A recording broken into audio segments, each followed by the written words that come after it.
नेत्रं रघुवंशनाथं कारुण्यरूपं करुणाकरन्तं श्रीरामचन्द्रं शरणं प्रपद्ये। वन्दे रामानुजाचार्यं श्रीमद्वेदान्तदेशिकम् आदिवञ्शठकोपं च ह्यनिरुद्धमहागुरुम्। यो नित्यमच्युतपदाम्बुजयुग्मरुक्म व्यामोहतस्तदितराणि तृणाय मेने। अस्मद्गुरोर्भगवतोऽस्य दयैकसिन्धो रामानुजस्य चरणौ शरणं प्रपद्ये। तपस्वाध्यायनिरतं तपस्वी वाग्विदाम्बरं नारदं परिपप्रच्छ वाल्मीकिर्मुनिपुङ्गवम्। अखिल कोटि ब्रह्मांड नायक अकारण करुणा वरुणालय भक्तवांछा कल्पतरु श्रीपति बालाजी भगवान एवं राघवेंद्र सरकार की असीम अनुकंपा है कि उनके अनुकंपा के स्वरूप यह सुंदर सत्संग हमारे जीवन में उतर रहा है। भगवान जब कृपा करते हैं तो जीव को सत्संग रूपी प्रसाद देते हैं और वही सत्संग श्री वैष्णव के माध्यम से यदि हमारे जीवन में उतरता है तो नित्य कल्याणता की प्राप्ति कराता है, नित्य मंगलता की प्राप्ति कराता है। इसलिए हमें आवश्यकता है कि सुंदर इन भावों के साथ हम भगवान राम की कथा का अवगाहन करते करते अपने जीवन को उन चरित्रों से आत्मसात करें, उनके साथ अपना तादात्म्य स्थापित करें कि भगवान श्री राम ने जैसा चरित्र उस समय जिया था, मर्यादा पुरुषोत्तम कहलाए थे, और उन्हीं से हम भी शिक्षा लेकर अपने जीवन को उसी प्रकार बनावें। वही सुंदर भाव यहाँ पर स्थापित किया गया है। कल की कथा में आपने सुंदर राम जानकी विवाहोत्सव की झांकी और उसकी कथा का सुंदर श्रवण किया है। उत्तरे दिवसे ब्रह्मन् फल्गुनिभ्यां मनीषिणः वैवाहिकं प्रशंसन्ति भगो यत्र प्रजापति। सुंदर भाव है कि महाराजा जनक ने अब जब अपनी पुत्री जानकी को विदा किया है तो अनेक प्रकार की भेंट सौगातें, अनेक प्रकार की वस्तुएं प्रदान की और उनको लेकर खूब धूमधाम से बारात की विदाई हुई है। पश्चात जब मार्ग में पहुँचे और मार्ग में अचानक पृथ्वी कांपने लगी, पेड़ जो हैं वो गिरने लगे, अंधकार छा गया, सभी प्राणी भयभीत हो गए और परशुराम जी प्रकट हो गए। तो परशुराम जी जो जमदग्नि के पुत्र हैं और जिन्होंने क्षत्रिय राजाओं का मान मर्दन करने का प्रण लिया था, ऐसे परशुराम जी को सम्मुख देखकर परशुराम जी बोलते हैं श्री रामचंद्र को कि रामदास रथे वीर वीर्यं ते श्रूयतेऽद्भुतं धनुषो वेदनम चैव निखिलेन मया श्रुतम। हे वीर राम, मैंने तुम्हारा अद्भुत पराक्रम सुना है और तुम्हारे द्वारा जो शिव धनुष भंग हुआ वह भी मैंने देखा। मैं एक दूसरा धनुष लेकर आया जिसे वैष्णव धनुष कहते हैं। इसकी तुम यदि प्रत्यंचा चढ़ा दोगे तो हम दोनों क्या करेंगे? द्वंद्व युद्ध करेंगे। और श्री राम, इस धनुष के विषय में यदि तुम्हें बताऊं तो यह दोनों धनुष को विश्वकर्मा ने निर्माण किया है। उसमें से एक धनुष भगवान शिव को दिया और दूसरा जो धनुष है वह वैष्णव धनुष के नाम से जाना जाता है। एक बार देवताओं की इच्छा हुई यह जानने की कि शिव और विष्णु में से बलवान कौन है, शिव और विष्णु में से श्रेष्ठ कौन है। इसलिए ब्रह्मा जी ने दोनों देवताओं के बीच परस्पर विद्वेष करा दिया। ब्रह्मा जी ने आकर उनमें लड़ाई करवा दी और यह युद्ध बहुत दिनों तक चलता रहा। देखिए, यद्यपि आचार्यों ने जो सिद्धांत स्थापित किए हैं वह सिद्धांत परमात्मा की प्राप्ति के लिए है, वह सिद्धांत आपसी लड़ाई झगड़े के लिए नहीं होते। हम लोग संप्रदाय पर चलते हैं, पर सम्यक प्रदीयते यह स संप्रदाय, जिसके द्वारा हमें सुंदर मार्ग से भगवत प्राप्ति हो उसे संप्रदाय कहा जाता है। पर अभी हम लोग संप्रदाय के एक एक अंश को पकड़कर संपूर्ण संप्रदाय को जाना ही नहीं, क्योंकि जो संप्रदाय इतना सुंदर होगा उसमें कभी भी संकुचित भावनाएं नहीं होगी। और यदि हम लोग संकुचित भावना रखते हैं या कोई आचार्य आप में संकुचित भावना भरता है तो समझ लीजिए वह उस संप्रदाय का उत्तम अधिकारी नहीं हो सकता। संप्रदाय तो हमें सुंदर सुंदर पथ बताता है धर्म पर चलने के लिए। संप्रदाय पगडंडियां हैं और धर्म राजमार्ग है। तो हम इन पगडंडियों के माध्यम से धर्म संप्रदाय के माध्यम से धर्म रूपी राजमार्ग पर आकर ऐसे परमात्मा की प्राप्ति करेंगे जिनका प्राण ही धर्म है, और उस धर्म की जानकारी के लिए ही संप्रदाय बनाए गए हैं। तो हमें आवश्यकता है इस संप्रदाय को सम्यक रूप से समझें। जिस रामानुज संप्रदाय से आप दीक्षित हैं, उस रामानुज संप्रदाय के सभी बातों को, सभी वैष्णव सिद्धांतों को यदि हम लोग जीवन में उतारेंगे तो निश्चित रूप से हम लोग अपने आत्म कल्याण की ओर अग्रसर होंगे। एक सुंदर अखंडानंद सरस्वती जी का एक श्लोक मुझे याद आता है। अखंडानंद सरस्वती जी कहते हैं, भिक्षुर क्वास्ति बलेरमखी पशुपति किम नास्त्यशौ गोकुले, मुग्धे पन्नग भूषण सखि सदा सेते च तस्योपरि, आर्ये मुंच विषाद मासु कमले नाहम प्रकृत्या चला, इत्थम श्री गिरिजा समुद्र सुतयोः संभाषणम पातु वः। एक समय पार्वती जी अपने कैलाश पर बैठी हैं और लक्ष्मी जी अपने दिव्य वैकुंठ लोक में बैठी हैं। तो लक्ष्मी जी के मन में ये भाव हुआ कि मुझे इतना समय हो गया मैं अपनी सखी पार्वती से मिली नहीं, तो मैं अपनी सखी पार्वती से मिलने जाऊं। यह भाव लेकर वह गरुड़ जी पर आरूढ़ होकर पार्वती जी के कैलाश पर पहुंची है और वहां दस्तक दी है, वहां द्वार पर नोक नोक किया है, खटखटाया है। और अंदर से जब द्वारपालिकाओं ने कैलाश का द्वार खोला तो देखा माता लक्ष्मी जी सम्मुख उपस्थित है। दौड़कर गई है द्वारपालिका और माता पार्वती को सूचित किया कि वैकुंठपुरी से लक्ष्मी जी आपसे मिलने आई है। और जब माता पार्वती ने ऐसा सुना तो माता पार्वती दौड़ती हुई आई और लक्ष्मी जी को गले लगा लिया। लक्ष्मी जी खूब प्रसन्न है, पार्वती जी खूब प्रसन्न है, पर लक्ष्मी जी के मन में आज भाव आया कि मैं इतने दिनों बाद अपनी सखी से मिली हूँ तो थोड़ी मजाक करूँ, थोड़ा विनोद करूँ। तो लक्ष्मी जी ने पूछा है पार्वती जी से कि भिक्षुर क्वास्ति, अर्थात तुम्हारा पति जो भिक्षु के रूप में घूमता रहता है, शंकर जी का जो स्वरूप है वो भिक्षु स्वरूप है। वो मृगचर्म धारण किए हुए रहते हैं, त्रिशूल डमरू और कमंडलू लिए रहते हैं। तो लक्ष्मी जी ने पूछा है भिक्षुर क्वास्ति। और जब यह पार्वती जी ने सुना तो उनको बहुत ही आश्चर्य हुआ, क्योंकि लक्ष्मी जी से ऐसी कामना नहीं थी कि लक्ष्मी जी मेरे पति को भिक्षु कहेंगी। किंतु शास्त्रकार ऐसे कहते हैं, कृते च प्रतिकर्तव्यम एष धर्म सनातन, जो हमारे साथ जैसा करे उसके साथ वैसा ही करना चाहिए। तो पार्वती जी ने बहुत सोच समझ कर उत्तर दिया। भिक्षुर क्वास्ति पूछा, अर्थात तुम्हारा पति जो भिखारी है वो कहाँ है? तो कहा बलेर मखे, अगर तुम भिक्षु को ढूंढने आई हो तो तुम गलत आ गई, क्योंकि तो जो भिक्षु है वो तो बलि के यज्ञ में भीख मांगने के गया है 3 चरण भूमि, अर्थात विष्णु जी पर उन्होंने आरोप कर दिया कि तुम्हारा पति जिसके लिए तुम यहाँ आई भिक्षु को ढूंढने, तो वो मेरे पति भिक्षु नहीं है, तुम्हारे पति ही 3 चरण भूमि मांगने के लिए बलि के यज्ञ में गए हैं। तो पहली बात को तो उन्होंने निकाल दिया, बलेर मखे। फिर कहा पशुपति, अर्थात तुम्हारे जो पति हैं वो पशुओं के पति हैं, उनकी बुद्धि मोटी है, जो अपने साथ में नंदी इत्यादि बैल को रखते हैं, तो ऐसे तुम्हारे पति कहाँ हैं? पार्वती जी को ऐसा कहा तो पार्वती तो बहुत बुद्धिमती थी, उन्होंने तुरंत उत्तर दिया, किमने अस्त्यशौ गोकुले, अगर तुम पशुपति को ढूंढने आई हो तो वो गोकुल में गाय चरा रहा है, वो यहाँ पर नहीं है, वो गोकुल में गाय चरा रहा है। तो वहाँ भी पार्वती जी बच गई।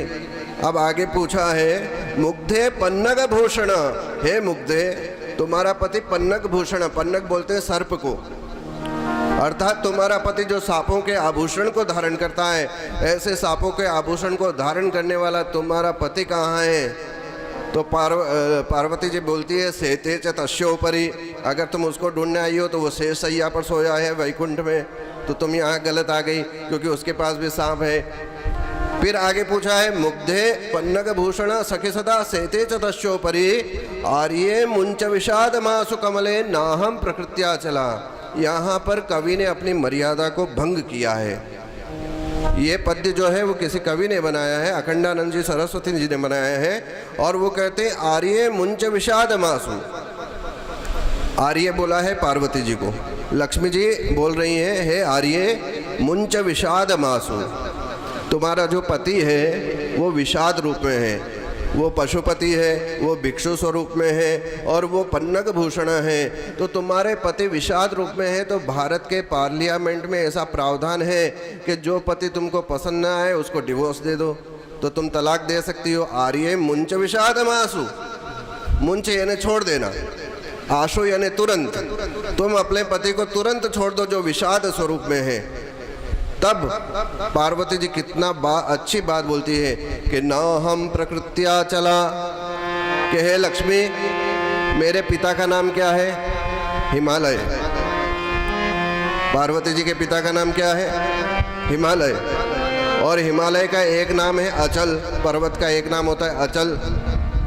तो यहाँ पर पार्वती जी बोलती है न हम प्रकृत्या चला, मैं अचल के पुत्री हूँ, तो मेरा स्वभाव भी अचल है, मैं चंचल नहीं हूँ।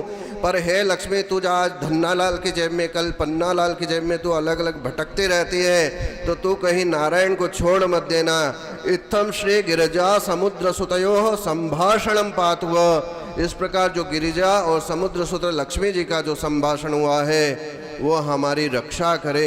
यह भाव अखंडानंद जी सरस्वती जी ने इसलिए बताया है कि यह संभाषण है वो विनोद के लिए है। तो कभी भी धर्म में भेद नहीं होता, संप्रदाय व्यक्ति की जिज्ञासा के लिए बनाए जाते हैं, जिसके माध्यम से वह धर्म को जानकर परमात्मा की प्राप्ति करे। पर ऐसे विडंबना रही है, जिस परमात्मा में हमने अभेद देखना था, उन्हीं परमात्मा को घर की ठाकुरबाड़ी में हमने अलग अलग रूप में रख रखा है। कोई कहता है मैं साईं जी का भगत हूँ, मेरे पिताजी हनुमान जी को मानते, उन्होंने हनुमान जी की मूर्ति ले आए। कोई कहता है मेरी माँ शिव जी को मानते, उन्होंने शिव जी को ले आए। ऐसे करके एक ही ठाकुरबाड़ी में अनेक देवता ले आए। अरे अनेक देवताओं को एक करना यही तो मनुष्य का काम है, और तभी मानवता सिद्ध होगी जब हम लोग परमात्मा में अभेद दृष्टि का निर्माण करें। इस विडंबना को अपने जीवन से निकालिए। कैसे चुकाओ इन सांसों के मोल रे। ऋषियों ने स्तुति की और युद्ध को समाप्त किया गया। अनंतर तुमने शंकर का धनुष तो तोड़ दिया श्री राम। अब तुम यदि मेरे पिता के पास सुरक्षित यह वैष्णव धनुष भी भंग कर देते हो, इसकी प्रत्यंचा चढ़ा देते हो, इस पर बाण चढ़ा देते हो, तो हम लोग द्वंद्व युद्ध करेंगे, ऐसा परशुराम जी कह रहे हैं। श्री राम ने धनुष लिया और एक क्षण मात्र में उस पर प्रत्यंचा चढ़ा दी, बाण चढ़ा दिया, और फिर बोले हे परशुराम, आप ब्राह्मण एवं महर्षि विश्वामित्र के संबंधी हैं, अतएव आपके ऊपर प्राणों को हरने वाला यह बाण मैं नहीं छोड़ सकता। अतः इसके द्वारा मैं आपके तप से अर्जित किए हुए जितने भी लोक हैं उन सभी लोकों को नष्ट कर देता हूँ। क्योंकि यह जो वैष्णव बाण है वह कभी भी विफल नहीं जा सकता, निरर्थक नहीं हो सकता। इसलिए आपने जो अपने पुण्य से, अपनी तपस्याओं से जो लोकों को अर्जित किया, उन सभी लोकों को मैं नष्ट कर देता हूँ। और यह देखकर अब परशुराम जी किंग करते हुए विमूढ़ हो गए हैं। श्री राम के तेज के आगे उनका पराक्रम जड़ीभूत हो गया। तदंतर श्री परशुराम जी भगवान श्री राम की स्तुति करने लगे और पूर्ण मनोवेग से महेंद्र पर्वत के ऊपर जाकर तपस्या में लीन हो गए हैं। पश्चात श्री राम ने उस धनुष को वरुण देवता को दे दिया है। और चारों पुत्रों के विवाह के पश्चात अब अयोध्या में जब आगमन हो रहा है राजा दशरथ का, तो आज अयोध्या नगरी को पूर्ण रूप से सजाया गया है। खूब धूमधाम से आज इतनी वैभवपूर्ण अयोध्या लग रही है जैसे कोई स्वर्ग है। जितने भी नवीन बहुएं आई हैं उनको इक्ष्वाकु वंश के देवताओं को प्रणाम करने के लिए देव मंदिर ले जाया गया। मंदिरों में पूजन के पश्चात गुरुजनों ब्राह्मणों को प्रणाम करवाया गया और उनको भोजन इत्यादि करवाया गया है। पश्चात कुछ समय पश्चात भरत जी के मामा जो युधाजित उनको लेने आ गए थे, तो भरत जी भी अब थोड़े समय रह लिए, इसलिए भरत जी को लेकर अब युधाजित कैकेयी नगर जा रहे हैं और उनके साथ उनके छोटे भाई शत्रुघ्न भी हैं। श्री राम जी सीता जी के हृदय मंदिर में बैठे हैं और सीता जी नित्य श्री राम का चिंतन कर रही है। श्री राम और सीता का चिंतन इतना प्रेममय है और इतना पवित्र है। कहते हैं कि यह दो शरीर और एक प्राण है। सीता जी का चिंतन हमेशा प्रभुमय बना हुआ है। और सीता जी क्या है? यहाँ पर सीता जी जीव है और परमात्मा राम जो राम है वो परमात्मा है। तो यदि जीव का चिंतन भी निरंतर परमात्मामय हो जाए तो वह परमात्मा की उपलब्धि प्राप्तता कर लेता है। और हनुमान जी कौन है यहाँ? हनुमान जी गुरु हैं। हनुमान जी गुरु हैं। जब सीता जी अशोक वाटिका में बैठी थी और सभी राक्षसियां उनको घेर कर बैठी हुई थी, उन्हें अनेक प्रकार से डरा रही थी, सीता जी विलाप कर रही थी, तो एकांत में देखकर जब अशोक वाटिका के वृक्ष के ऊपर हनुमान जी बैठे सीता जी को देख रहे थे और सीता जी को विलाप करते धीरे से जब हनुमान जी उतरे हैं तो सीता जी को अपनी पहचान बताई। सीता जी ने पहले विश्वास नहीं किया कि शायद ये राक्षस राज रावण के द्वारा भेजा गया कोई होगा, उसकी माया से रचित कोई व्यक्ति होगा, इसलिए सीता जी ने विश्वास नहीं किया। तो हनुमान जी ने अपनी पहचान बताई है। तो हनुमान जी के सामने रोती हुई सीता ने कहा है कि हे हनुमान, मुझे ऐसा लगता है कि श्री राम का इतना चिंतन मैं कर रही हूँ और इतना चिंतन करते करते करते मैं राम बन जाऊंगी, तो अब सीता रहेगी नहीं, अब केवल राम रहेंगे। तो हनुमान जी बोले, मैया आप ऐसे क्यों कह रही हैं? यदि आपका चिंतन इतना प्रभुमय है तो भगवान राम भी आपका इतना चिंतन कर रहे हैं। यदि आप चिंतन करते करते राम बन जाएंगी तो भगवान राम आपका चिंतन करते करते सीता बन जाएंगे। तो राम और सीता की जोड़ी तो हमेशा रहने वाली है। इसलिए कहते हैं राघवत्वे भवे सीता रुक्मिणी कृष्ण जन्मनि। भगवान राम रूप में आकर सीता जी के साथ रहे हैं। तो ये सीताराम भगवान हमेशा हमारे हृदय ऊपर विराजमान रहे। इसी भाव के साथ इस कथा का श्रवण करना चाहिए। हम लोग अयोध्या कांड की कथा में प्रवेश कर रहे हैं। गच्छता मातुलकुलं भरतेन तदा नघ शत्रुघ्नो नित्य शत्रुघ्नो नीतः प्रीति पुरस्कृतः।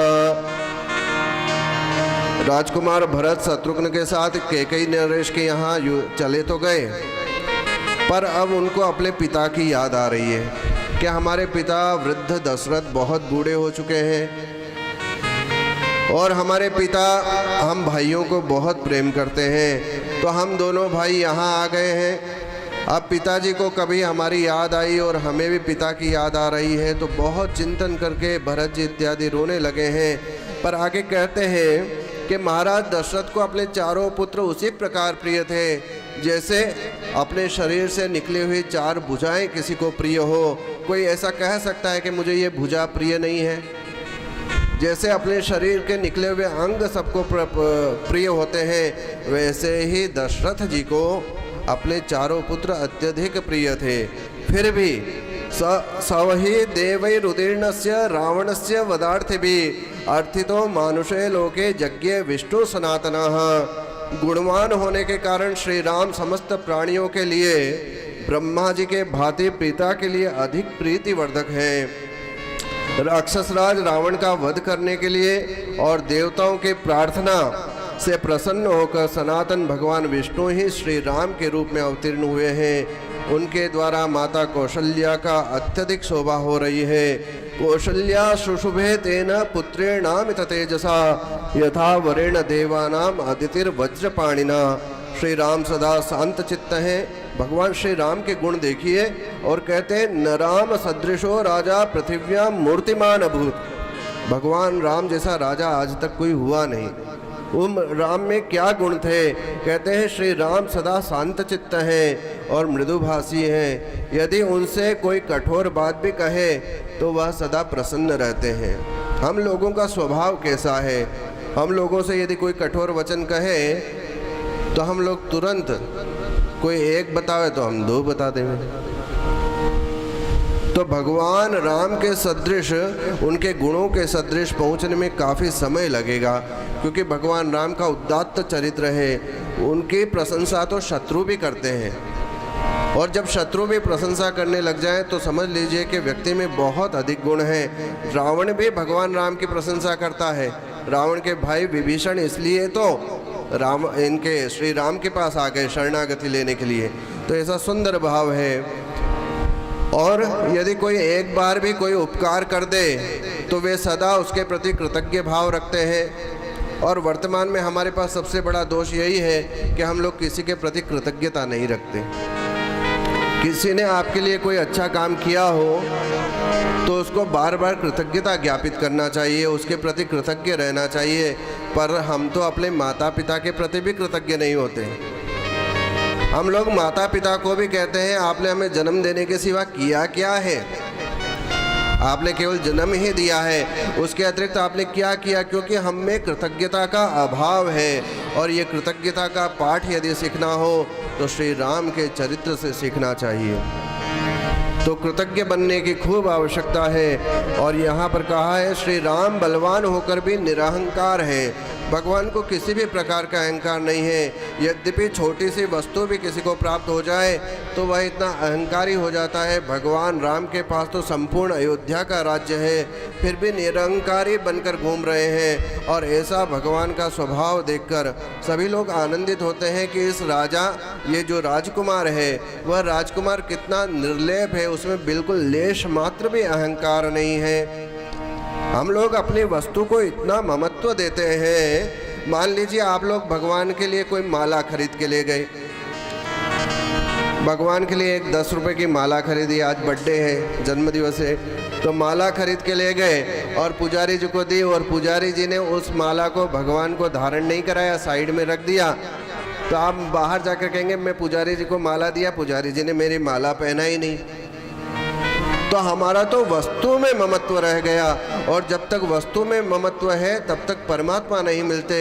हमें प्रेम करना है परमात्मा से, और वह प्रेम यदि भगवान से स्थापित हो गया तो भगवान द्वारा प्रदत्त आपकी छोटी से छोटी वस्तु को भगवान स्वीकार कर लेंगे। जैसे भगवान ने सबरी के जूठे बेरों को ले लिया था, पर हमको देना नहीं आ रहा है। हम लोग समझ ही नहीं पा रहे कि भगवान किस तत्व का नाम है। हम तो भगवान को एक मूर्ति मानकर बैठे हैं। इसलिए हम लोग अगर ज़्यादा खुश भी हो गए तो भगवान के लिए क्या ले जाएंगे, आधा किलो 50-100 रुपए के पेड़े ले जाएंगे। तो हम तो स्वयं प्रदर्शित कर रहे हैं कि भगवान मेरी भक्ति तो 100 रुपये जितनी है, मेरी भक्ति भगवान आपके लिए 100 रुपये जितनी है। और इतनी यदि क्षणिक भक्ति होती है, भक्ति पैसों से नहीं तोली जाती, भक्ति आपके भावों से तोली जाती है। आपका सुंदर भाव यदि परमात्मा के प्रति बन गया, आप नगर में कोई वस्तु खरीदने गए, बाजार में कोई वस्तु खरीदने गए, तो सबसे पहले क्या पूछते हैं, कितना भाव है, उसका भावताव करते हैं। वैसे ही भगवान के सामने जब जीव जाता है तो भगवान भी पूछते हैं कितना भाव लेकर आया। और वहाँ पर आप कहो कि मैं तो 100 रुपये का भाव ही लाया, मेरे पास तो इतना ही भाव है। अर्थात कहने का तात्पर्य यह है कि ऐसे सुंदर भाव निर्माण करें जिन भाव के द्वारा भक्ति का परिपाक तैयार हो और भगवान आपकी प्रत्येक वस्तु को स्वीकार करें। भगवान ऐसा कहे तेरी वस्तु नहीं तू भी मेरा है। एक माता ने मुझे एक बहुत सुंदर कपड़ा दिया, बहुत सुंदर धोती दी, और वह धोती देने के बाद माता जब भी आती तो कहती गुरुजी आपने वो धोती पहनी नहीं। अब वो एकादशी को आती और शुक्रवार को आती तो वो मुझे रोज बोलती कि गुरुजी आपने धोती पहनी नहीं। मैंने कहा हाँ अब जब अवसर आएगा तब पहनूंगा। फिर थोड़ा समय निकला, कई लोग बैठे हुए थे, उनके बीच में आकर वो बोली गुरुजी मेरी धोती आपने पहनी नहीं अभी तक। मैंने कहा जब तक ये तेरी है तब तक मैं कैसे पहनूंगा, जिस दिन तेरा ममत्व इसमें से निकल गया मेरी बन जाएगी और मैं पहन लूँगा। तो हमें भी अपनी वस्तुओं में से ममत्व निकालना पड़ेगा। हम लोग सोचते हैं ये मेरा है, ये वस्तु मैंने दी है। हम लोग भगवान को इसलिए नहीं संभाल रहे कि ये भगवान है, इसलिए भगवान के वहाँ मेरी वस्तु है वो बराबर है कि नहीं, उसकी सफाई बराबर है कि नहीं, ये देख कर अगर वो गंदी होगी तो हम तुरंत बोलेंगे भाई इसकी सफाई क्यों नहीं, क्योंकि वो हमारी वस्तु है। तो वो परमात्मा को अर्पण कर दो और उसका योगक्षेमम वहम्यहम। भगवान कहते हैं जब तूने मुझे अर्पण कर दिया तो उसका योगक्षेम मैं वहन करूँगा, उसकी तू चिंता छोड़ दे। एक बार अर्पण करके तू भूल जा, पर हम भूल नहीं पाते। ये भूलना सीखना पड़ेगा। वस्तु दे दी उसके बाद हमेशा के लिए उसे भूल जाएं, ये परमात्मा की है। जिस प्रकार संपत्ति निकालते हैं उसी प्रकार अपना जीवन भी परमात्मा की सेवा के लिए निकालें। जैसे आप दशांश भगवान के लिए निकालते हैं वैसे ही अपने जीवन का दशांश भगवान की सेवा के लिए निकालें। जैसे आप जो कमा रहे हैं उसका दशांश तो हो गया, पर आपका जीवन 100 वर्ष का यदि परमात्मा ने दिया है तो 100 वर्ष में से 10 वर्ष परमात्मा की सेवा में जाने ही चाहिए। यदि प्रतिदिन आप 5 मिनट, 10 मिनट, 15 मिनट, 20 मिनट भी सेवा भगवान की करते हैं और उसका कैलकुलेशन लगाया जाए तो वो 10 वर्ष तक पहुंच जाना चाहिए। इतनी हमारी सेवा होनी चाहिए तो हमारी कृतज्ञता भगवान के पास ज्ञापित होगी। ऐसा प्रयत्न निरंतर करना चाहिए। तो भगवान सबके प्रति कृतज्ञ हैं, जो उनका लिए उपकार करते हैं उनके लिए हमेशा कृतज्ञता का भाव रख रहे हैं। वो निरहंकारी हैं और दयालुता और ब्रह्मण्यता उनके स्वाभाविक गुण हैं। वे सत्य प्रतिज्ञ हैं एवं अयोध्या जी की प्रजा श्री राम को प्राण धन के समान मानती है।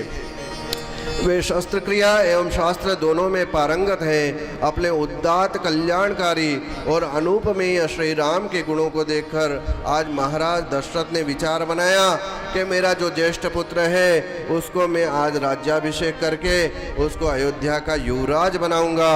उन्होंने अपने मंत्रियों को, उपाध्यायों को, संतरियों को, पुरोहितों को, आचार्यों को सबको बुलाया, आस पड़ोस के राजाओं को बुलाया और विचार करके मंत्रणा करने लगे कि यदि मैं अपने ज्येष्ठ पुत्र श्री राम को युवराज बनाऊं तो आपको किसी प्रकार की कोई बाधा तो नहीं है। तो सभी लोग कहते हैं श्री राम के गुणों के प्रति इतना आदर है हमारे मन में। और जब श्री राम के प्रति ऐसे भावों को सुना है राजा दशरथ ने, तो राजा दशरथ ने कहा कि अब मेरा शरीर जीर्ण हो गया है, अब मैं अपने प्रजा के कल्याण के लिए श्री राम को लगाकर विश्राम करना चाहता हूँ।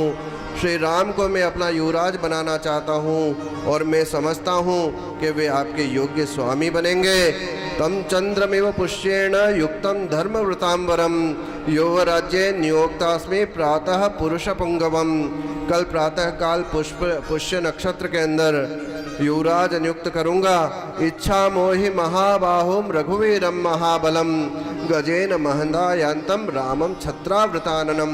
सभी लोग वहां पर एक स्वर में बोलने लगे कि हमारी इच्छा है कि महाबलवान और विशाल बाहु वाले श्री राम विशाल गजराज के ऊपर बैठकर हमारे मध्य में आवे और उनके ऊपर स्वर्ण का छत्र लगा हो। ऐसे श्री राम की झांकी हम करना चाहते हैं। भगवान श्री राम के युवराज का भाव सभी समझ गए और सभी प्रजाजन आनंदित होने लगे।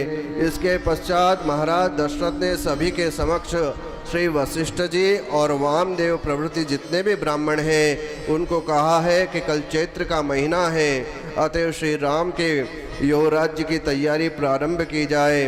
चैत्र श्रीमानयं मास पुण्य पुष्पित कानन युवराज्याय रामस्य सर्वमेवोपकल्प्यता।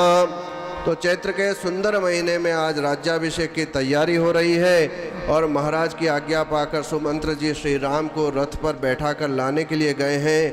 श्री राम रथ से उतरकर महाराज दशरथ के समक्ष आए हैं और अपने पिता दशरथ को प्रणाम किया। दशरथ ने सुंदर आसन पर उनको बैठाया है, हृदय से लगाया है तथा बोले हैं दशरथ जी कि अपने गुणों से तुम सारी प्रजा को अपने वश में कर लिए हो राम, अतएव कल पुष्य नक्षत्र में युवराज पद ग्रहण करो। अनंतर श्री राम ने कहा कि मैं अपनी मैया के पास जाकर ये मैं समाचार कहूँगा। देखिए भगवान कृष्ण को भी कोई खुशी प्रसन्नता होती तो पहले मैया के पास दौड़ते, और राम को आज ये बताया है तो राम ने कहा मेरी माँ को समाचार कहूँगा। तो राम वहाँ से निकले हैं और भवन में गए और मैया को कहा कि मैया पिताजी मुझे राजा बनाना चाहते हैं, युवराज पद सौंपना चाहते हैं। पश्चात महर्षि वशिष्ठ जी आ गए उसी समय और सीता जी और राम जी को कहा कि तुमको रात्रि में उपवास करना पड़ेगा क्योंकि कल सुबह तुम्हारा युवराज पद पर अभिषेक होगा, इसलिए रात्रि उपवास आवश्यक है। इधर संपूर्ण अयोध्या में श्री राम के युवराज्याभिषेक की पूर्ण रूप से तैयारियां हो रही है। राम का स्वरूप देखने के लिए सभी लालायित हैं क्योंकि भगवान श्री राम का स्वरूप ही ऐसा है। दीर्घबाहुम महासत्वम अथमातंगगामिनम चंद्रकांताननम रामम अतीव प्रिय दर्शनम रूपौदार्य गुणै पुंसाम दृष्टचित्तापहारिणम धर्माभितप्ताः पर्जन्यम लादयन्तम इव प्रजा। ऐसा सुंदर भगवान का गुण है। हमारे यहाँ भी देखिए, कोई घर में ऐसा होगा जो गुण से संपन्न होगा तो हम उसके लिए अधिक ध्यान रखते हैं। तो श्री राम इतने गुणवान हैं कि उनके पिता ही नहीं, पूरा नगर उनके गुणों को ध्यान में रखकर चाहता है कि श्री राम को ये युवराज पद मिले। और उसकी पूर्ण तैयारी में आज घर घर वाले सब लगे हुए हैं, सभी अपने यहाँ बंधनवार बार रहे हैं, फूलों से श्रृंगार कर रहे हैं, सुंदर अयोध्या जी को सजाया जा रहा है। उसी समय महारानी जो कैकेयी है, उनकी एक दासी है और वह उनके मैके से आई है, जिसका नाम है मंथरा। वह सदा कैकेयी के साथ ही रहती है। एक दिन वह कैकेयी के महल की छत पर रात्रि के समय चढ़ी और देखने लगी कि आज अयोध्या को कितना सजाया जा रहा है। वह कुबड़ी है, उसे कुब्जा भी कहा गया है, वह कुबड़ी है। तो वह चारों तरफ देखकर बोलती है, इतना सुंदर अयोध्या को। और जो ऐसे व्यक्ति होते हैं वो तुरंत प्रश्न करते हैं कि ये क्यों हो रहा है, ये कैसे हो रहा है। तो उसने भी पास में जो धाई थी, जो सो रही थी रात्रि के समय, अपना बिस्तर लगाकर सोने का प्रयत्न कर रही थी, उस धाई से पूछा है कि आज संपूर्ण अयोध्या को क्यों इतना सजाया जा रहा है। तो धाई ने कहा कि कल महाराज दशरथ पुष्य नक्षत्र में शुभ योग में श्री राम को युवराज पद पर अभिषिक्त करेंगे। और धाई ने जब धाई के मुख से ऐसा सुना है तो कुब्जा वहाँ से तुरंत नीचे उतरी है और क्रोध से जलने लगी। उसे नीचे उतरकर देखा कैकेयी के भवन में कैकेयी अपनी सैया पर लेटी हुई थी। कैकेयी उस समय अपनी सैया पर लेटी हुई थी। तो कुब्जा बोलती, अरे मूर्खे, तू सोई है, तेरे ऊपर कितनी बड़ी विपत्ति आई है और आने वाली है, तुझे पता नहीं। कल महाराज दशरथ श्री राम को युवराज के पद पर अभिषिक्त करेंगे। और कैकेयी ने कुब्जा की बातों को सुना तो बड़ी प्रसन्न हो गई। और कैकेयी कुब्जा की प्रसन्नता के लिए अपने शरीर का एक आभूषण निकाला जो बेशकीमती था, उससे कुब्जा को दे दिया और कहा, तूने बहुत सुंदर समाचार मुझे सुनाया है, आज मेरा हृदय गदगद हो गया है। रामे वा भरते वा हम विशेषम नोपलक्षये तस्मात् तुष्टामि यद् राजा रामम राज्ये विशंक्षति। भले राम हो या भरत हो, मैं इन दोनों में कोई अंतर नहीं समझती। महाराज श्री राम का युवराज अभिषेक करने वाले हैं, यह जानकर मैं अत्यंत खुश हूँ। कैकेयी की बात सुनकर मंथरा ने कैकेयी के दिए हुए आभूषण को फेंक दिया कि अरे तू पागल हो गई, ये आभूषण मुझे दे रही है, क्या तुम्हें अपनी विपन्ना अवस्था का ज्ञान नहीं हो रहा है। कल श्री राम का युवराज पद पर अभिषेक होने जा रहा है। कल से तो कौशल्या समस्त भूमंडल की राजमाता कहलाएगी और तुम उसके सामने दासी के समान हाथ जोड़कर खड़ी रहोगी और भरत श्री राम के दास बन जाएंगे। मंथरा की इन सारी बातों को सुनकर कैकेयी ने श्री राम के गुणों की प्रशंसा की और कहा, धर्मज्ञ गुणवान दान्तः कृतज्ञ श्रुतवान शुचि रामो राजसुतो ज्येष्ठो यो राज्य मतो रहति। श्री राम धर्म के जानकार हैं। जो श्री राम है वो धर्म के जानकार है, शील गुण संपन्न है, जितेंद्रिय है, कृतज्ञ है, सत्यवादी है तथा पवित्र होने के साथ साथ महाराज दशरथ के ज्येष्ठ पुत्र भी हैं। अतः उनको युवराज पद मिला तो इसमें कौन सी बड़ी बात है। कैकेयी की बात से दुखी हो गई मंथरा ने कहा, भविता राघवो राजा राघवस्य च यशुता राजवंशात् भरतः कैकेयी परिहास्यते। कैकेयी, यदि श्री राम राजा बन जाते हैं तो उनका पुत्र राजा बनेगा। और भरत तो इस लाइन से अलग ही हो गए, क्योंकि राम का पुत्र राजा बनेगा तो भरत तो उनके पुत्र का भी दास बनकर रहना पड़ेगा। और राजा के सभी पुत्र तो राजा होते नहीं, इस तरह तुम्हारे पुत्र भरत तो अनाथ हो जाएंगे। तुमने भरत को बचपन से उसके ननिहाल में कैकेयी देश में भेज दिया है, तो श्री राम का लक्ष्मण से प्रेम अधिक है। श्री राम के साथ हमेशा लक्ष्मण रहते हैं और श्री राम और लक्ष्मण फिर तुम्हारे पुत्र भरत का जरूर अहित करेंगे, ये तुम्हें दिखाई नहीं देता। अतः तुम कुछ ऐसा साधन करो कि भरत को राज्य मिले और श्री राम को वनवास मिले। मंथरा की बात सुनकर कैकेयी ने कहा, निश्चित ही ऐसा यह काम होना चाहिए। तो मंथरा कहती है कि मैं इसे कैसे करोगी, इसका उपाय बताती हूँ। मंथरा एक प्राचीन रहस्य बताती है कि प्राचीन काल में महाराज दशरथ के साथ तुम देवासुर संग्राम में गई थी। उस समय वैजयंत नामक जो नगरी है वहाँ के राजा स्वरंबरासुर के साथ इंद्र का युद्ध हो रहा था। उस समय असुरों के साथ युद्ध करते करते महाराज दशरथ का शरीर जर्जर हो गया था और वे बेहोश हो गए थे। तब तुम महाराज दशरथ को युद्ध के मैदान से ले गई थी। और जब महाराज होश में आए तो वह बड़े प्रसन्न हुए और उन्होंने तुम्हें कहा कि तुम्हें मैं 2 वरदान देता हूँ, जो तुम चाहो वो मांग लो।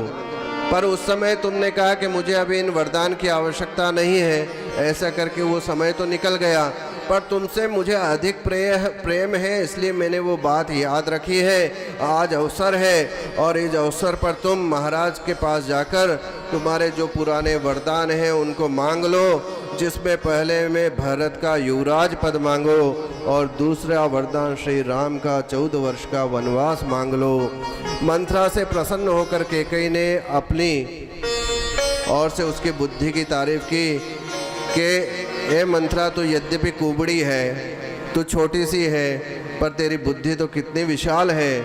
और यदि मेरा पुत्र भरत युवराज बनेगा तो तेरा जो ये कुबड़ है उसको मैं मणियों से सजाऊंगी। ऐसा उसे खुश करने के लिए बोल रही है कैकेयी। तो मंत्रा आगे बोल रही है कि तुम ऐसा करो, मलिन वस्त्र धारण करके क्रोधागार में चली जाओ और महाराज आवे तो उनसे बात भी मत करना, केवल रोते रहना। महाराज के शपथ कर लेने पर तुम उनसे उन दोनों वरदानों को मांगना। उसके बदले में महाराज कुछ भी देना चाहे तो मत लेना, उसे अस्वीकार कर देना। इस तरह से बातें करके कुब्जा ने कैकेयी के मन में अनर्थों से पूरित कर दिया है। और महाराज दशरथ ने सोचा कि अब मैं सभी के यहाँ जाकर अपने प्रियजनों को सूचना दे दूं कि कल युवराज पद पर अभिषिक्त तो होंगे राम। इसलिए गए हैं। पहले कैकेयी के महल में गए, क्योंकि कैकेयी से बहुत प्रेम करते थे। कैकेयी का स्वरूप बहुत सुंदर था। कौशल्या वृद्ध हो गई थी तो कैकेयी का स्वरूप बहुत सुंदर, इसलिए कैकेयी से अधिक प्रेम होने के कारण पहले कैकेयी के भवन में गए, पर कैकेयी वहाँ नहीं मिली। कोई परिहारी दासी से पूछा कि कैकेयी महारानी कहाँ है, तो कहा वह तो क्रोधागार में है, कोप भवन में है। कोप भवन सुनो सकुच बुराऊ, भय पश अगहुण परन न पाऊ।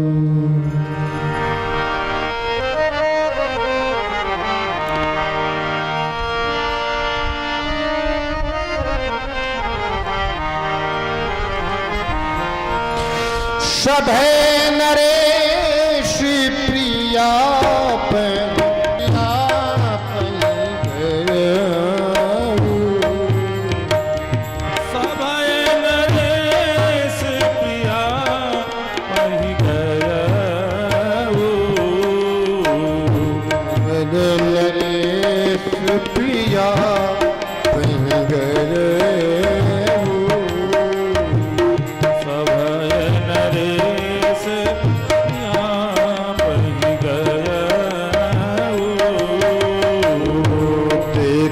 दशा दुखदा भय,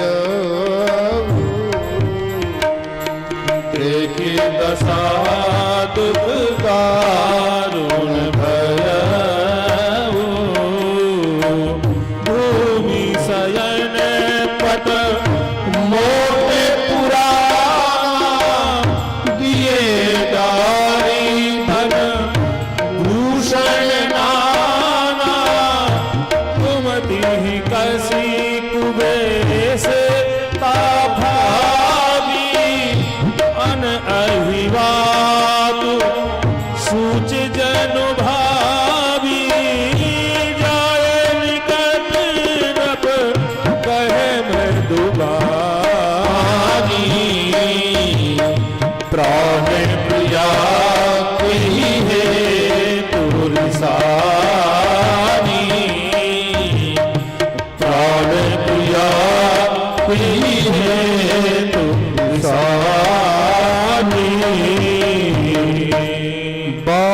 बार बार कहरा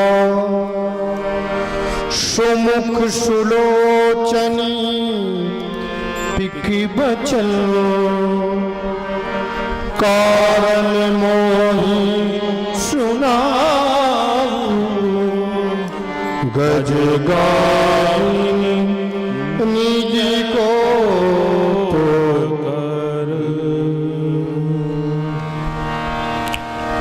महाराज दशरथ कैकई का पता लगाकर जब कोप भवन में प्रवेश किए हैं तो कोप भवन के अंदर मलिन वस्त्रों को है, तुम इतने दुख में क्यों हो, अपने दुख का कारण बताओ।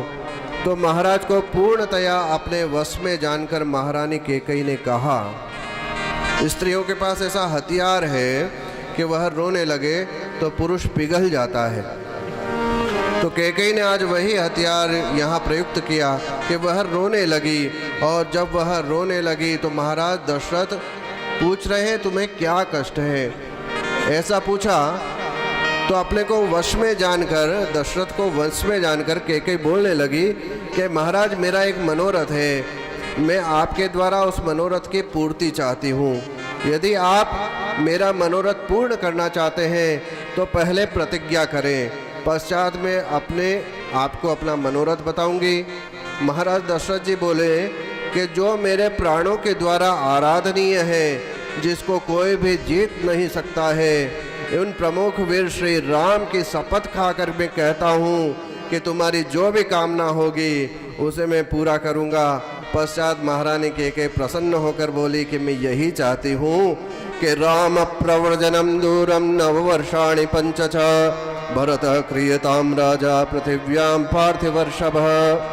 मैं यही तो चाहती थी कि आप श्री राम की शपथ लेकर मुझे कहें कि आप अपनी शपथ की प्रतिज्ञा को पूर्ण निर्वहन करेंगे, आप हमारे पुत्र भरत का यो राज्याभिषेक करें एवं श्री राम को तपस्वी वेश में वल्कल एवं मृगचर्म धारण करा के 14 वर्ष के लिए वनवास भेज देवे। आप मेरे इन दोनों वरदानों की पूर्ति करें। यद्यपि आपने प्रतिज्ञा की है, फिर भी यदि आप मेरे इस प्रतिज्ञा का पालन नहीं करते हैं तो मैं अपने प्राणों का परित्याग कर दूंगी, ऐसा कैकई कह रही है। और कैकई की बातों को सुन महाराज दशरथ बेहोश हो गए। होश को संभाल कर उन्होंने कैकई से कहा कि हे कैकई, श्री राम ने अथवा मैंने तुम्हारा कौन सा अपराध किया है? श्री राम तो हमेशा तुम्हारे साथ माता का सा व्यवहार करते थे। सारा संसार श्री राम के गुणों की प्रशंसा करता है। मैं किस अपराध के कारण श्री राम को परित्याग करूं, उनको मैं किस अपराध की सजा दूं, उन्हें वन में भेजूं? मैं श्री राम के बिना जी नहीं सकता देवी। संभव है सूर्य के बिना संसार टिका रहेगा और जल के बिना धान भी जीवित रह सकते हैं, किंतु श्री राम के बिना मेरे शरीर में मेरे प्राण भी नहीं टिक पाएंगे देवी। अतएव यह वरदान मत मांगो, मैं तुम्हारे हाथ जोड़ता हूँ। तुम्हारा पहला जो वरदान है कि भरत का राज्याभिषेक हो, वह मैं स्वीकार करता हूँ। देखो मैं मृत्यु के किनारे खड़ा हूँ। तुम श्री राम के लिए वनवास का वरदान न मांगो। कैकई ने कहा, चाहे धर्म हो या अधर्म हो, झूठ हो या सच हो, जिस बात के लिए आपने प्रतिज्ञा की है उसमें अब कोई भी परिवर्तन नहीं होगा। अब मैं कौशल्या को एक दिन भी राजमाता के रूप में नहीं देख सकती। कैकई के कठोर वचनों को सुनकर महाराज दशरथ पुनः मूर्छित हो गए। पश्चात होश में आने के बाद महाराज दशरथ ने अनेक प्रकार से कैकई को समझाने का प्रयत्न किया, किंतु उनका सारा प्रयास विफल हुआ। कैकई अपने निश्चय पर अडिग रही। महाराज दशरथ से बोली, सत्येन लोकान जयति, अर्थात आपको तो सत्य पुरुषों की मर्यादा में स्थिर रहना चाहिए, सत्य का पालन करना चाहिए। मानव जीवन का सर्वश्रेष्ठ धर्म है कि वह सत्य का आचरण करे। आप मेरे वरदान की पूर्ति कीजिए।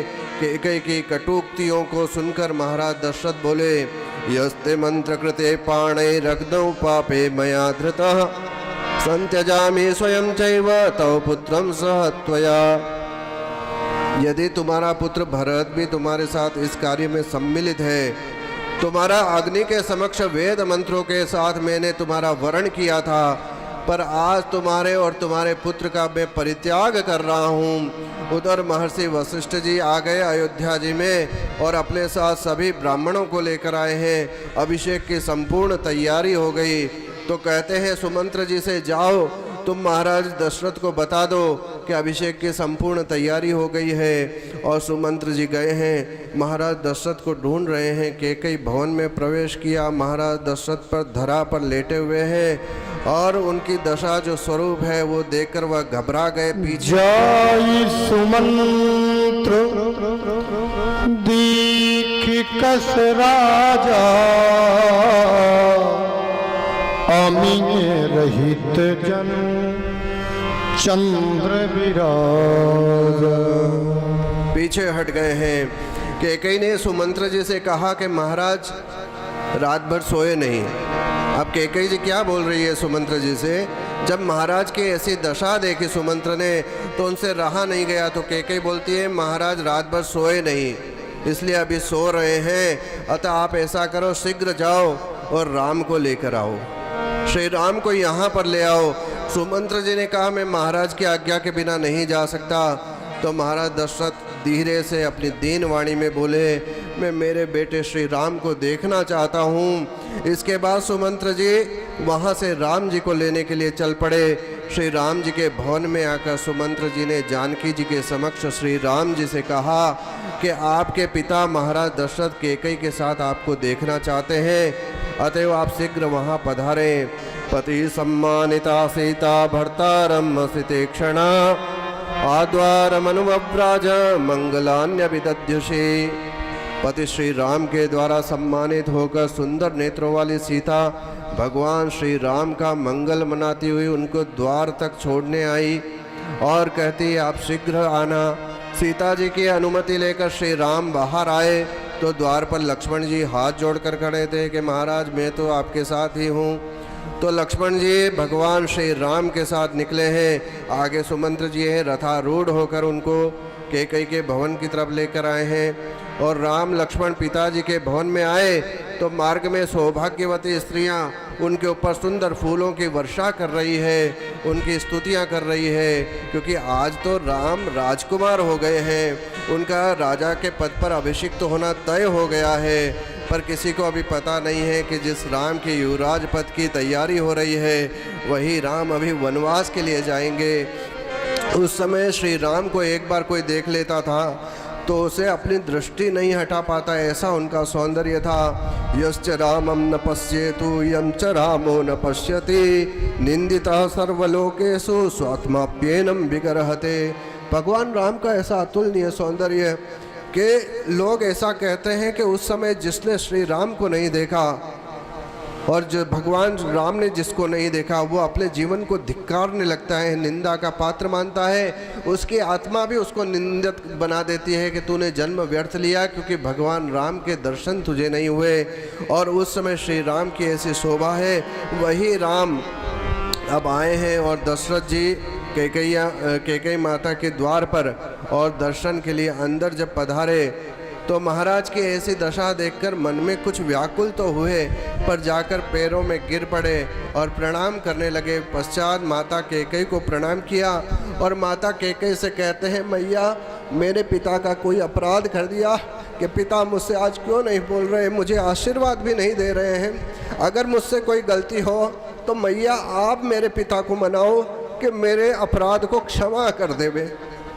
कैकेयी से ऐसी बात भगवान राम कह रहे हैं कि मुझसे कोई अपराध हो गया हो तो मैया आप मेरे पिता को कहो कि मुझे इस अपराध के लिए क्षमा कर देवें, जिसके कारण पिताजी मुझसे नाराज़ हैं। मुझे बताओ माँ, मेरे लिए तुम पिताजी को प्रसन्न कैसे करोगी? पिताजी आज मुझसे बोलते क्यों नहीं? पिताजी तो मेरे जीवन के साक्षात देवता हैं। श्री राम की बात को सुनकर कैकेयी ने निर्लज्जतापूर्वक कहा, न राजा कुपितो राजा व्यसनम नास्य किंचन किंचन मनोगतम त्वस्य त्वद्भयान नानुभासते। श्री राम न तो महाराज क्रुद्ध है और न ही उनको कोई शारीरिक कष्ट है, न ही उनको किसी प्रकार की व्याधि है। उनके मन में कुछ बात है पर वह तुम्हारे भय से उस बात को बोल नहीं पा रहे हैं। तो पहले तुम मुझे यह बताओ कि तुम महाराज की बात को मानोगे तो मैं तुम्हें अपनी बात बताती हूँ। यदि महाराज की बातों का तुम शब्दशः पालन करते हो, उसके लिए तैयार हो, तो मैं तुमसे कहूँ, ये स्वयं तो तुमसे कुछ कह नहीं सकेंगे। कैकेयी की बात सुनकर श्री राम ने कहा, मुझे धिक्कार है माँ, आपको मेरे इसलिए ऐसा विचार करना पड़ा। महाराज की यदि आज्ञा हो तो मैं जलती हुई आग में भी कूद जाऊंगा और तीक्ष्ण जहर खाकर मर जाऊं, पर पिता मुझसे क्यों नहीं भूलते हैं। तद्ब्रूहि वचनम देवी राज्ञो पदभि कांक्षितम करिष्ये प्रतिजाने च रामो धिन्ना विभासते। सुन जननी सोई सुत बड़ भागी, सुन जननी सोई सुत बड़ भागी, जो भी तुमातु वचन अनुरागी, जो भी तुमातु वचन अनुरागी, अनाय मातु पितु तो सनिहारा, दुर्लभ सकल संसारा, सकल संसारा, सकल संसारा। माँ, मैं कभी दो बात नहीं बोलता, महाराज की आज्ञा का अवश्य पालन करूंगा। आप मुझे बताइए। श्री राम की बातों को सुनकर कैकेयी ने कहा, यदि सत्य प्रतिज्ञम त्वं पितरम कर्तुम इच्छसि आत्मानं न नरश्रेष्ठ मम वाक्यम इदं शृणु। हे नरश्रेष्ठ, मेरे इस वाक्य को सुनो। यदि तुम अपने तथा अपने पिता को सत्यवादी बनाना चाहते हो तो तुम्हारा अभिषेक की जो सामग्री है वो भरत का अभिषेक किया जाए उस सामग्री से, और आज ही तुम वल्कल और जटा को धारण करके 14 वर्ष के लिए दंडकारण्य में चले जाओ। सप्त सप्त च वर्षाणि दंडकारण्यमाश्रित अभिषेकमिदं त्यक्त्वा जटाचीरधरो भव। श्री राम ने कहा, पिताजी की आज्ञा का अवश्य पालन होगा माँ। आज भरत को लाने के लिए आप दूध भेज दीजिए। मैं आज ही दंडकारण्य में प्रवेश करूंगा, पर सबसे पहले मैं अपनी माँ कौशल्या की आज्ञा ले लूं और देवी सीता को भी समझा दूं। श्री राम की बातों को सुनकर दशरथ जी मूर्छित हो गए। बस लोगो लोगाई अति विषाद बस लोग लुगाई, गए माती पही राम गोसाई, जय मातु पहि राम बुलाई, तारे नाही तरी करम गति, तारे नाही करे करम गति, तार कीन बारी बारी चुंबती मुख माता, बार बार मुख चुंबत माता,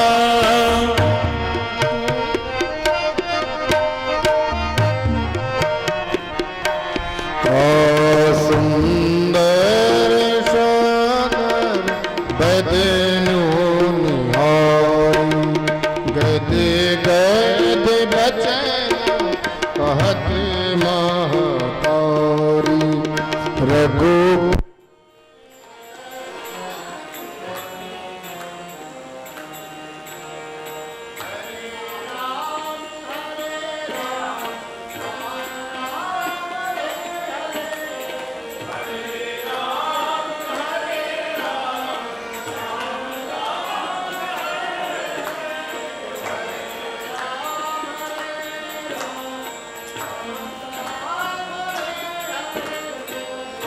कहा, मैं मेरी माता कौशल्या के पास जाकर उनको बता दूं कि आज मुझे दंडकारण्य जाना है। पश्चात में सीता जी को समझा दूं कि मैं अभी 14 वर्ष के लिए वनवास पर जा रहा हूं। और श्री राम की यह बात सुनकर राजा दशरथ मूर्छित हो गए हैं। महाराज को प्रणाम किया है, राम ने कैकेयी को प्रणाम किया। एवं दुखद स्थिति में भी श्री राम के मुख पर खेद नहीं था। श्री राम संपूर्ण पृथ्वी का राज्य छोड़ रहे थे, फिर भी लोकातीत महापुरुष की भांति उनके चित्त पर कोई विकार नहीं था। पश्चात श्री राम माता कौशल्या के भवन में प्रवेश किए हैं। भवन में प्रातःकाल माता पवित्र आसन पर बैठकर पवित्र वेला में भगवान विष्णु की सेवा कर रही है। जब श्री राम को आया देखा तो अपने आसन से उठी है और राम का खूब मंगल मनाया। उसे दिव्य आसन पर बैठने के लिए कहा, बैठो बेटा। राम ने कहा, मैया अब मेरा ये आसन नहीं है। उस आसन को स्पर्श किया और राम खड़े रहे। माँ, मैं दंडकारण्य जा रहा हूँ, अब तो मेरा कुश वाला आसन होगा। पिताजी महाराज भरत को युवराज पद दे रहे हैं। लक्ष्मण जी बोले, माँ श्री राम का वन में जाना मुझे अच्छा नहीं लग रहा है।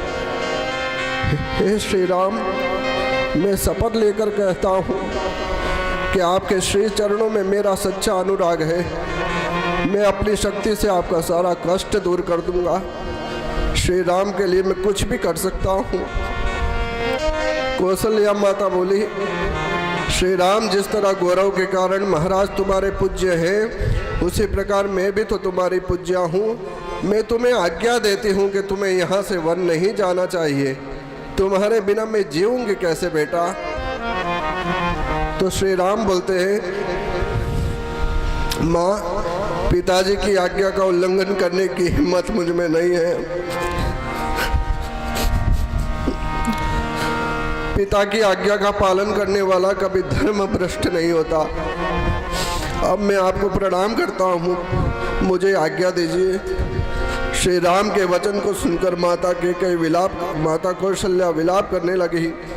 तो श्री राम थोड़े क्रोधित होकर बोले कि गुरुश्च माता च पिता च वृद्ध क्रोधात् प्रहर्षाद अथवा पिता कामाद यद्व्याधि देश कार्य वशेष्य धर्म कस्तम न कुर्याद अनुशंस वृत्ति। के महाराज, हम लोगों के गुरु एवं पिता होने के साथ साथ वृद्ध माननीय पुरुष भी हैं।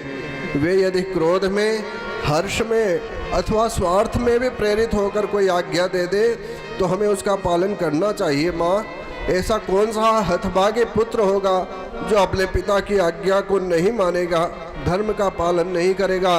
पश्चात श्री राम ने लक्ष्मण को कहा कि शोक को दूर करो लक्ष्मण, सर्वप्रथम अभिषेक की जो सामग्री है उसको हटा दो, जिससे कि कैकेयी माता निश्चिंत हो जाए कि भरत का राज्याभिषेक होगा। लक्ष्मण जी बोले, भैया आप मुझे क्षमा करें, आपके रहते आपके छोटे कोई का भी अभिषेक में नहीं होने दूंगा।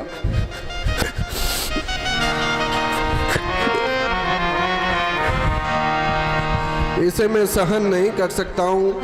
आज मैं अपने पुरुषार्थ से देव को विनष्ट कर दूंगा। श्री राम, त्रैलोक्य के सभी प्राणी तथा समस्त लोकपाल मिलकर भी आज आपके अभिषेक को नहीं रोक सकते।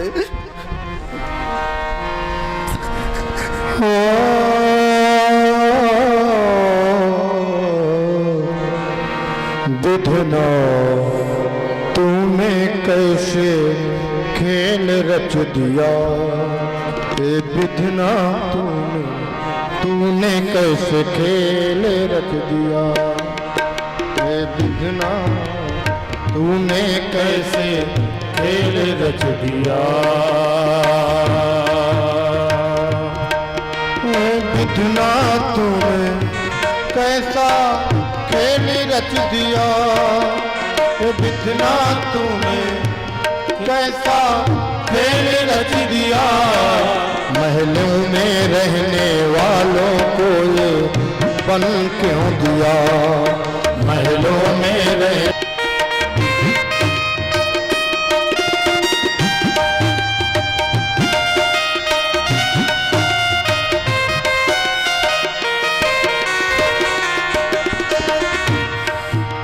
जल के बिना ये मछली कैसे शरीर धारे, जल के बिना ये मछली कैसे शरीर धारे, जल के बिना ये मछली कैसे शरीर धारे। जल के बिना ये मछली कैसे शरीर धारे। राजा ना जिएंगे बिन राम को निहारे। राजा ना जिएंगे बिन राम को निहारे। इतना तूने कैसा खेल रच दिया। इतना तूने कैसा ये खेल रच दिया। रहना तज महल में, रहना तज महल में उनको है बन दिया। इतना तूने कैसा खेल रच दिया। लक्ष्मण जी कह रहे हैं मैं आज अपना संपूर्ण पराक्रम दिखाऊंगा। केवल पिताजी के ही में जाएंगे। मेरे ये दोनों हाथ केवल धनुष धारण और हाथ की शोभा बढ़ाने के लिए नहीं किए हैं। आज मैं आपके राज्याभिषेक के अनुरूप ही अपना पराक्रम प्रकट करूंगा। यही सन्मार्ग है। इसके बाद श्री राम ने लक्ष्मण के आंसू को पोंछा और कहा कि मुझे पिता की आज्ञा का पालन करना ही चाहिए। श्री राम को अपने निर्णय पर अड़िग देखकर कौशल्या माता ने कहा कि जिसके दास दासी भी स्वादिष्ट भोजन करते हैं वे श्री राम कैसे जंगल के कंदमूल फलों को खाएंगे। वह अपने जीवन का निर्वाह कैसे करेंगे।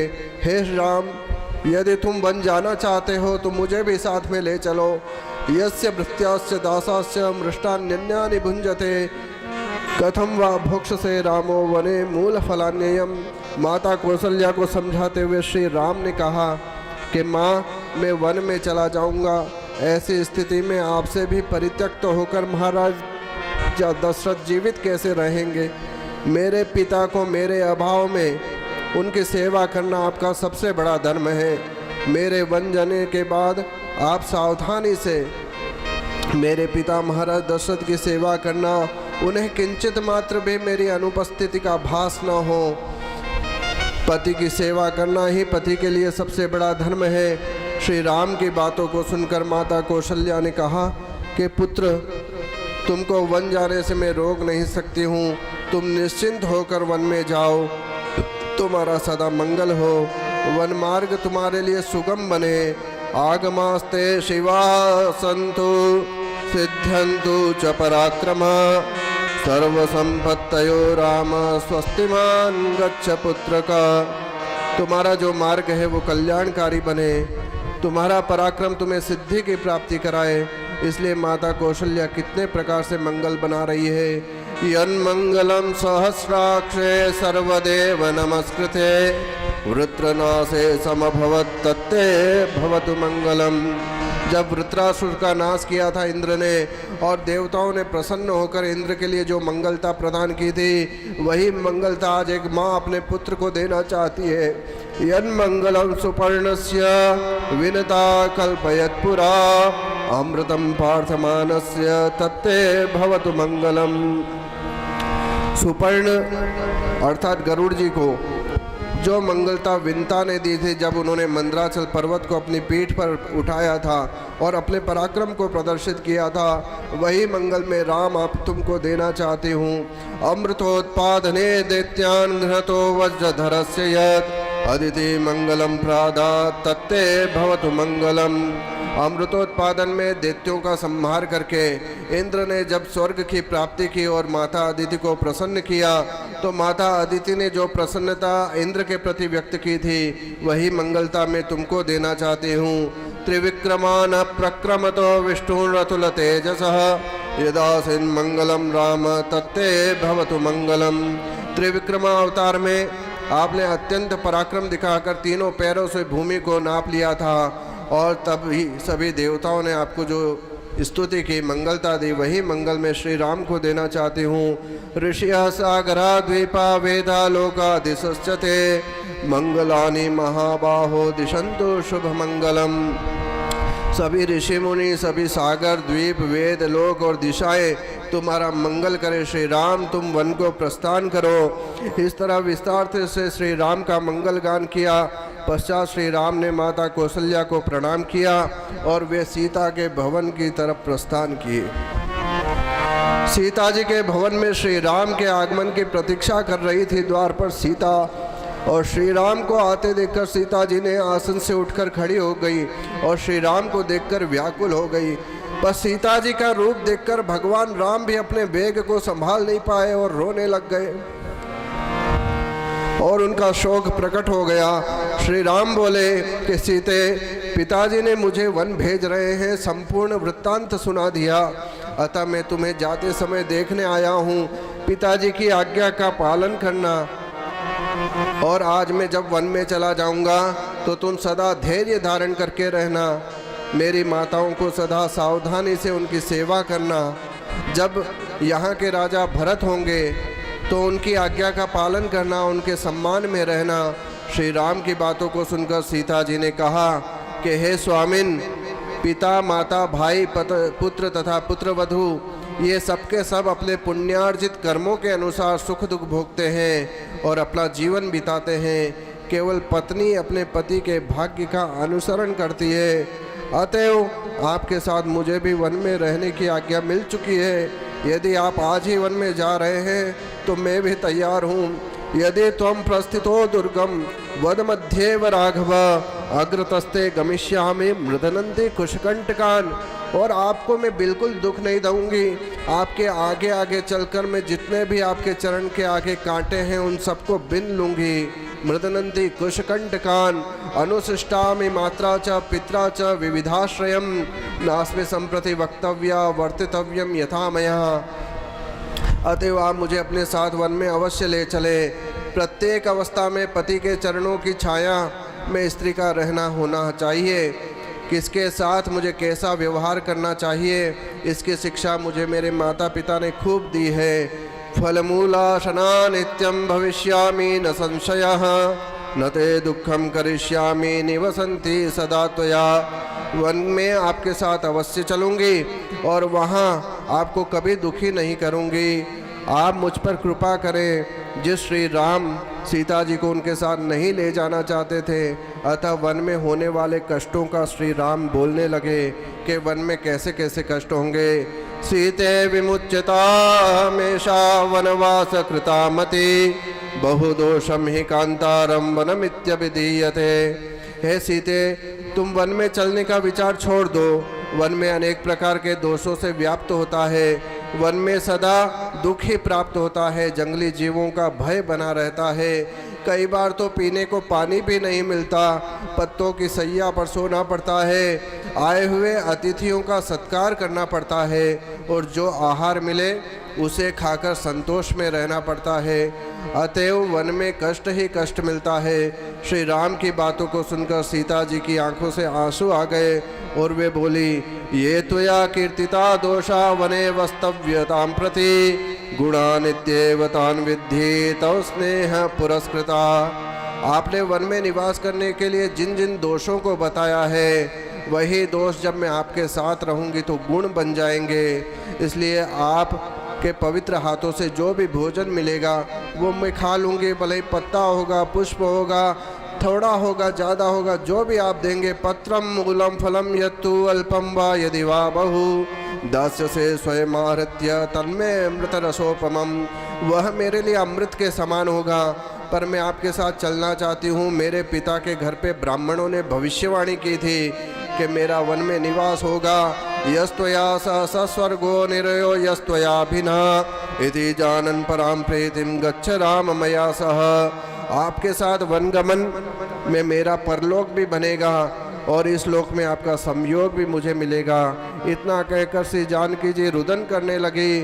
पश्चात जब उन्हें मूर्छा आने लगी, वह बेहोश होने लगी, तब श्री राम ने उन्हें संभाला और कहा कि मैं तुम्हें वनवासी नहीं बनाना चाहता हूँ देवी, इसलिए तुम्हें मना कर रहा हूँ। अब मैं तुम्हें वन में चलने की अनुमति प्रदान करता हूँ। तुम वन में चलने से पूर्व अपने जितने भी आभूषण हैं, जितने भी गहने हैं, जितने भी आज तक तुमने संग्रह किया है, वह सभी संपत्ति का दान करो।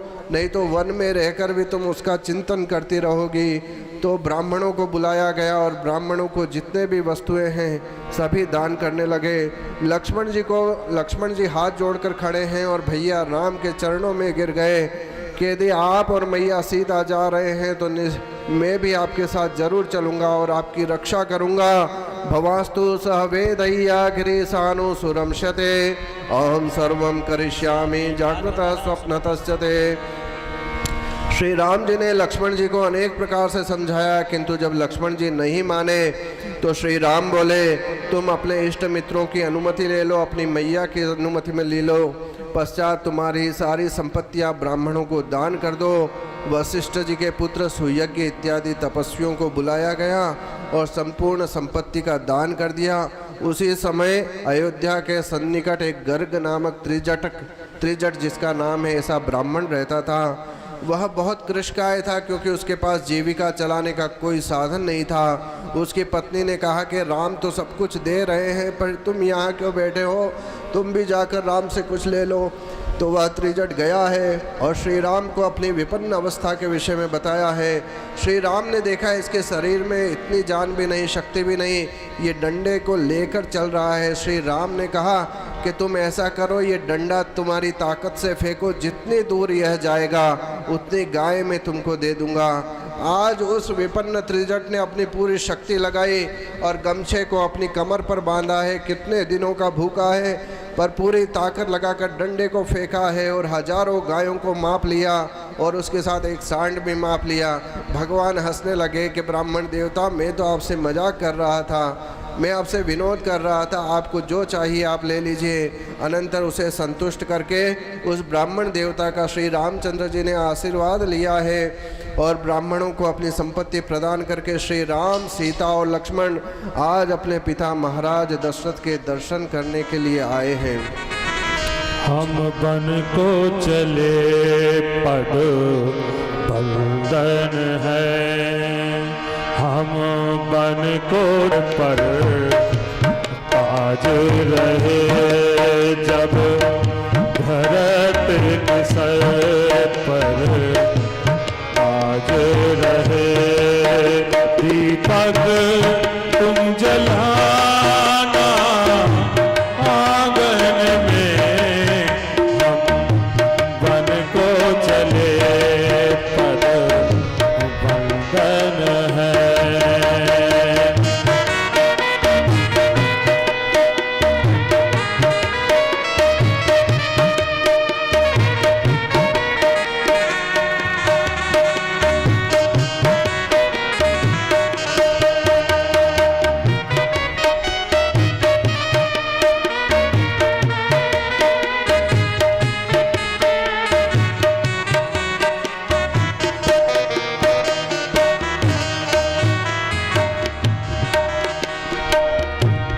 जाचक दान मान संतोष, गीत पुनीत प्रेम परितोष। जाचक दान मान संतोष, गीत पुनीत प्रेम परितोष। दासी दास बोलाए बहुरी, गुरु ही सौंपी बोले कर जोरी। हम बन को चले पद बंदन है, हम बन को चले पद बंदन है।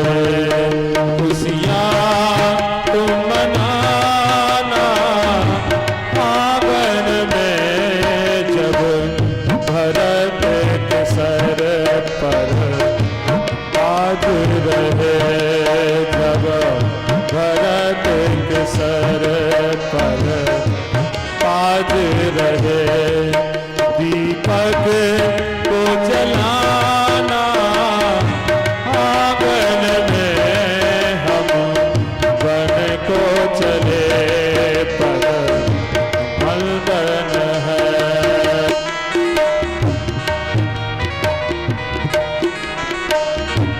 बारह बार जोर जुग पाने, बारह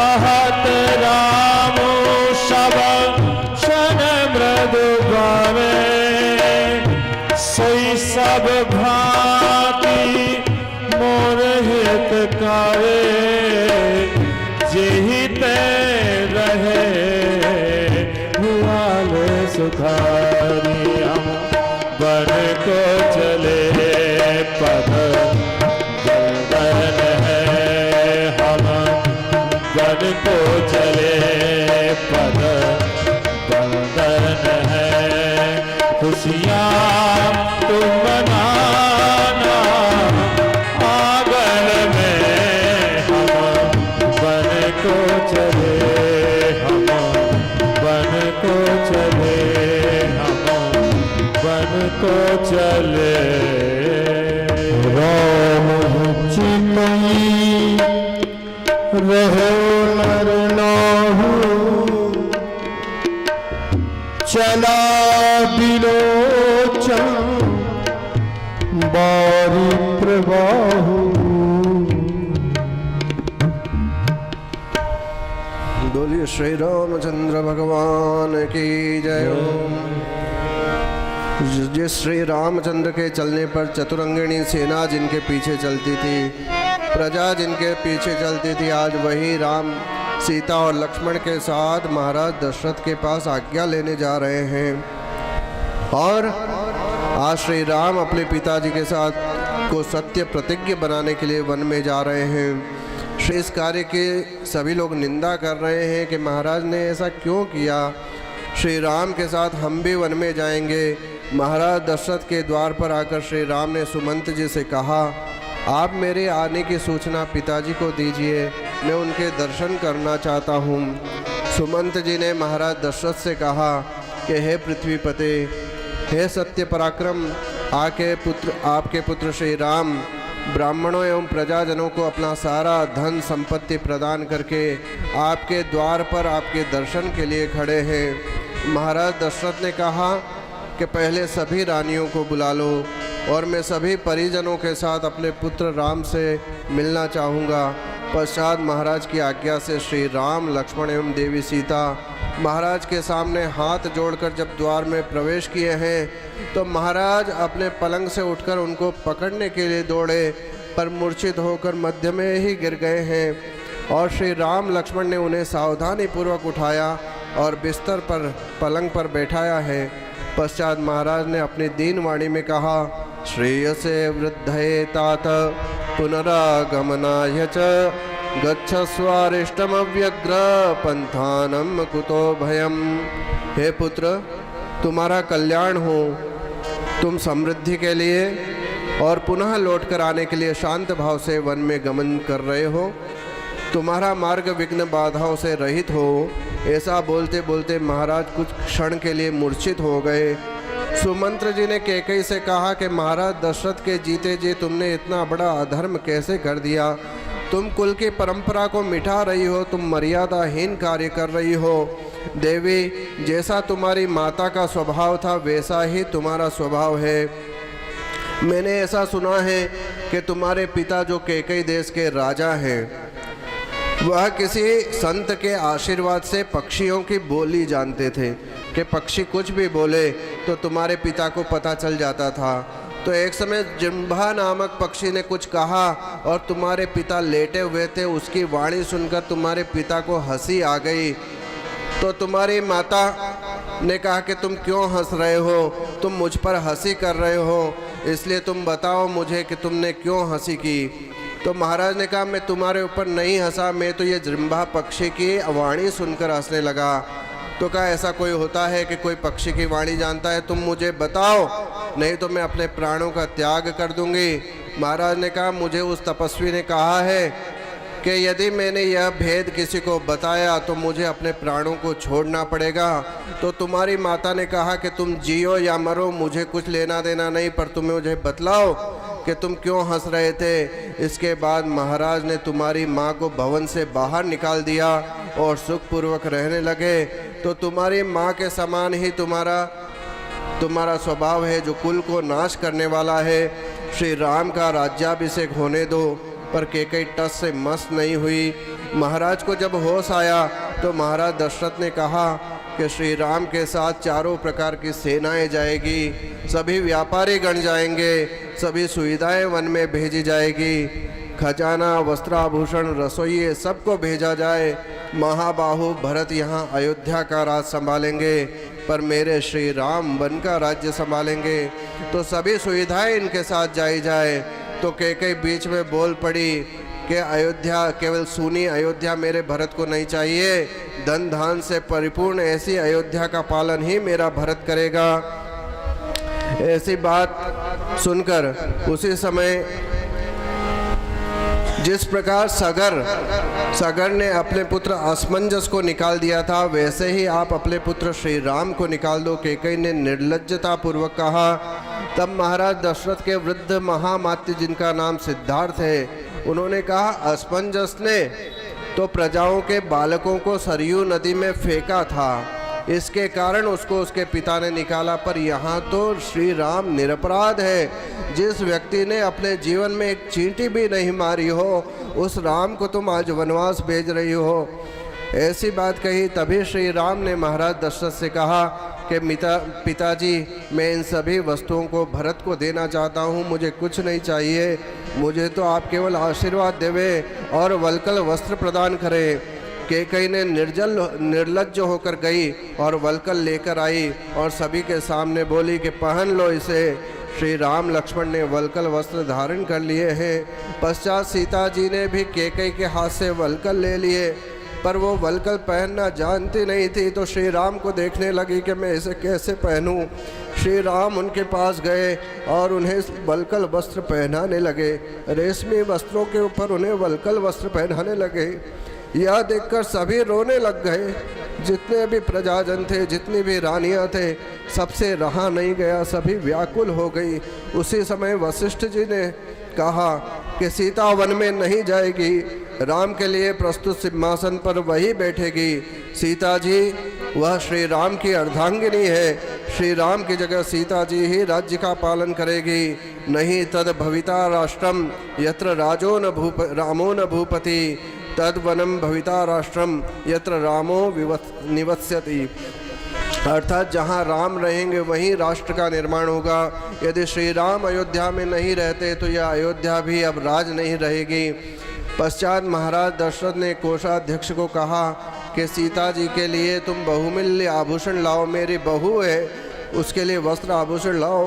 अनंतर सभी की आज्ञा का पालन करते हुए श्री सीता जी ने थोड़े वस्त्र और थोड़े आभूषण धारण किए। पश्चात श्री राम, लक्ष्मण और सीता जी ने महाराज दशरथ के चरणों का स्पर्श किया, उनकी दक्षिणावर्त प्रदक्षिणा की। अनंतर कौशल्यादि सभी माताओं के चरण स्पर्श किए। जब लक्ष्मण जी की माता सुमित्रा के चरण लक्ष्मण जी ने स्पर्श किए तो माता सुमित्रा ने बहुत सुंदर बात की है कि सृष्टस्तुम वनवासाय स्वनुरक्त सुहृत्सने रामे प्रमादम आकर्षे पुत्र भ्रातरि गच्छति। हे वत्स, तुम अपने सुहृद श्री राम के परम अनुरागी हो, अतएव तुम्हें वन में जाने के लिए मैं विदा करती हूँ। अपने भाई की वन में सेवा करना और किसी भी प्रकार का प्रमाद मत करना, कहीं भी आलस मत करना, निरंतर अपने भाई की सेवा में खड़े रहना। हम लोग भी भगवान की सेवा में खड़े रहते हैं तो ये दुपट्टा कमर पे इसलिए ही बांधते हैं कि सन्नद्ध कवची कड़की चाप बाण धरो युवा गच्छन मनोरथानिश्च राम पातु स लक्ष्मण। अर्थात कि भगवान हम आपकी सेवा के लिए अपने कमर को बांध कर खड़े हैं। तो माता सुमित्रा अपने बेटे लक्ष्मण को ऐसी शिक्षा दे रही है कि राम की सेवा में कहीं प्रमाद मत करना, क्योंकि रामम दशरथम विद्धि माम विद्धि जनकात्मजाम अयोध्यामटमिं विद्धिम गच्छतात यथा सुखम। तुम राम को दशरथ मानना और सीता जी को तुम सुमित्रा मान के उनकी सेवा करना। इस अयोध्या को ही तुम जंगल मान लेना या जंगल को अयोध्या मानकर तुम हमेशा राम के साथ रहना, उसका साथ कभी नहीं छोड़ना। अनंतर श्री राम, लक्ष्मण, सीता जी ने अपने भवन से बाहर आ गए और वन की तरफ प्रस्थान करने लगे। अहो निश्चेतनो राजा जीवलोकस्य संशयम् धर्म्यं सत्यव्रतं रामं वनवासे प्रवस्यति। सभी जनता प्रजाजन आज महाराज की खूब निंदा कर रहे हैं कि यह राजा जो है वो कैसा निर्लज्ज हो गया जिसने अपने पुत्र को बिना दोष के वनवास पर भेज दिया है। धर्म्यम सत्यव्रतम रामम, जिस राम ने धर्म का शिक्षा दी है, धर्म का आचरण किया है, कुल के अनुरूप जिसकी मर्यादा का पालन किया है, वही राम आज वनवासे प्रवत्स्यति, वनवास को जाएंगे। इति सर्वा महिषस्ता विवत्सा इव धेनवः, जो गायों की धेनु हैं, गायें हैं, उन्होंने अपने बछड़ों को दुग्धपान नहीं कराया। रुरुदुश्चैव दुःखार्ता सस्वरम च विचुक्रुषु, और सभी जीव जंतु पक्षी पशु सभी रोने लगे, क्योंकि भगवान राम का तो सबके प्रति ऐसा सुंदर प्रेम है। तो भगवान जब श्री राम निकले हैं, पीछे सीता जी है और लक्ष्मण जी है, तो उनकी सुंदर छटा है, उसको देखकर कवितावली में तुलसीदास जी कहते हैं, पुरते निकसी रघुवीर वधु धरि धीर दये मग में डग द्वै झलकी भरि भाल कनी झलकी पुट सुख गए मधुराधर तो बूझ दिए रखिया अति चातुर पर्ण कुटी करी औ सिय की लखिया तुर तापी की पर्ण चली जल चई। बहुत सुंदर भाव स्थापित किया है। उभय बीची सिय सोहत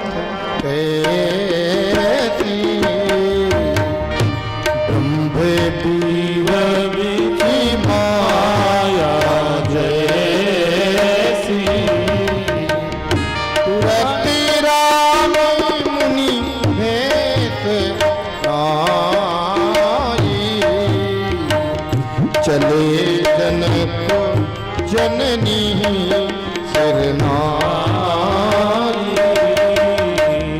चले जनक जननी सिरनाई। जब सीता जी को लेकर राम जी निकले हैं तो तुलसीदास जी कहते हैं, पुरते निकसी रघुवीर वधु, पुर अर्थात नगर, अयोध्या नगर। तो अयोध्या नगर से आज सीता जी पहली बार इतनी लंबी यात्रा पर निकल रही हैं। तो पुरते निकसी रघुवीर वधु धरि धीर दये मग में डग द्वई, और धैर्य को धारण किया और मार्ग में 2 पग रखे हैं, मग में डग द्वई। और जब 2 चरण चली है, थोड़ी सी दूर अयोध्या के अपने राजमहल से थोड़ी दूर चली है, तो जल की भरी भाल कनी जल की पुट सूख गए मधुराधर वही, तो उनके माथे पर पसीना आने लगा और होठ जो है वो सूख गए। सीता जी इतनी सुकोमल है कि जब वह चलने लगी तो यही भागवत जी में वर्णन आता है कि गुरुवर थे त्यक्त राज्यो व्यचरतनवनम पद्म पद्भ्याम प्रियायाः, कि भगवान श्री राम जब वन में गए और सीता जी उनकी सेवा करने के लिए रात्रि को उनके जब चरण दबा रही है, तो सीता जी के हाथों के स्पर्श से भगवान के चरण लाल लाल हो जाते हैं। ऐसे भगवान सुकोमल है। जब भगवान इतने सुकोमल हैं तो हमारी मैया कितने, आज उनका जन्म दिवस है, कि आज वो कितनी सुकोमल होंगी।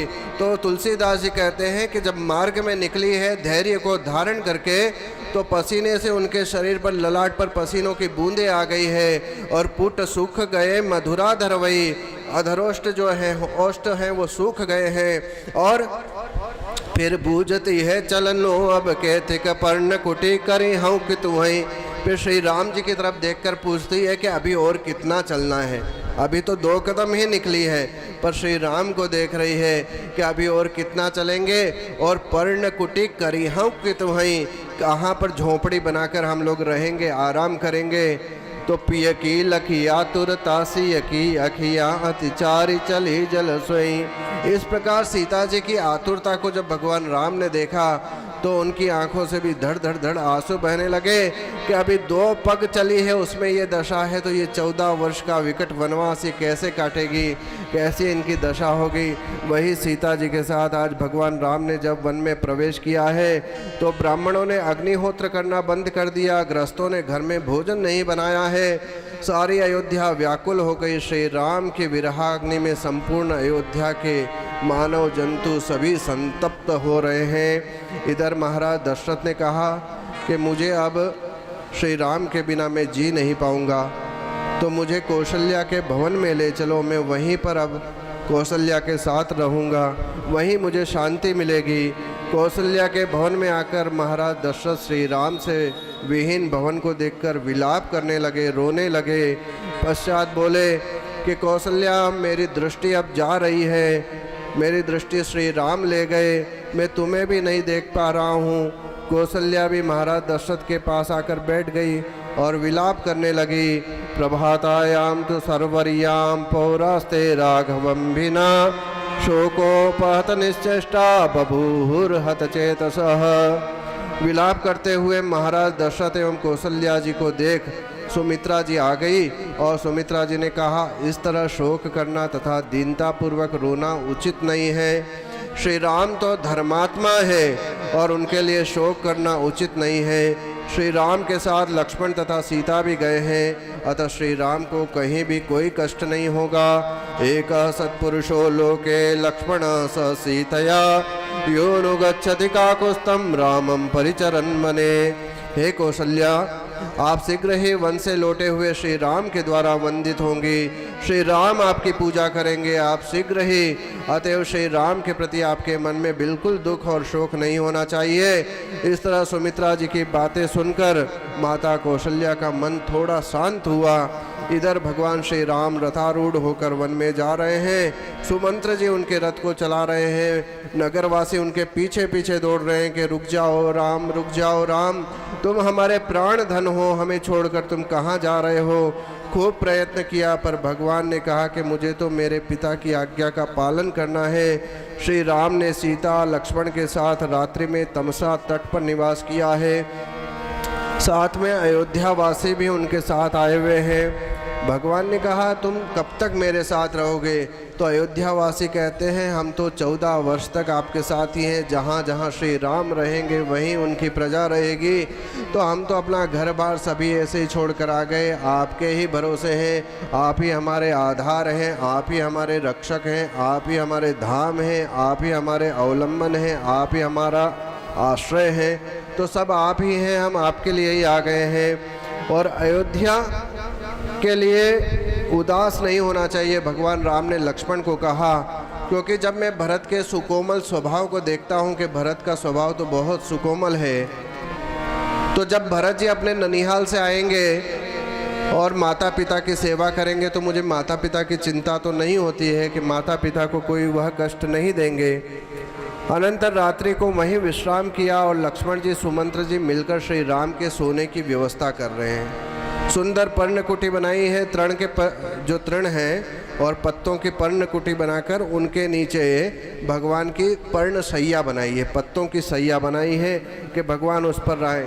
भगवान ने रात्रि को भोजन नहीं किया आज, क्योंकि अपने लोगों से विलग हुए हैं, इसलिए भोजन नहीं किया, केवल जल पिया है और जल पीने के बाद वह विश्राम में चले गए। तो यहाँ सुमंत्र जी और लक्ष्मण जी बैठे रात्रि को भगवान के गुणों की चर्चा कर रहे हैं। रात्रि बीत गई, अर्धरात्रि रही तो भगवान राम धीरे से उठे और लक्ष्मण को पीछे से जाकर बोले, लक्ष्मण, मैं ऐसा चाहता हूँ कि ये अयोध्या की प्रजा हमारे साथ है, अगर हम सुबह जाएंगे तो ये हमारे साथ रहेगी, इसलिए हम लोग रात्रि को ही निकल जाते हैं। सुमंत्र जी और लक्ष्मण जी रथ को तैयार किए हैं, भैया राम और मैया सीता उस पर बैठी हैं और रात्रि को ही उन्होंने तमसा नदी का उल्लंघन कर लिया है और सभी को अयोध्या वासियों को सोते छोड़कर वहाँ से दूर चले गए हैं। पश्चात जब प्रातःकाल नगरवासी जगकर देखे तो श्री राम नहीं थे, वह अचेत हो गए, मूर्छित हो गए और जागे सकली लोभी भय गिर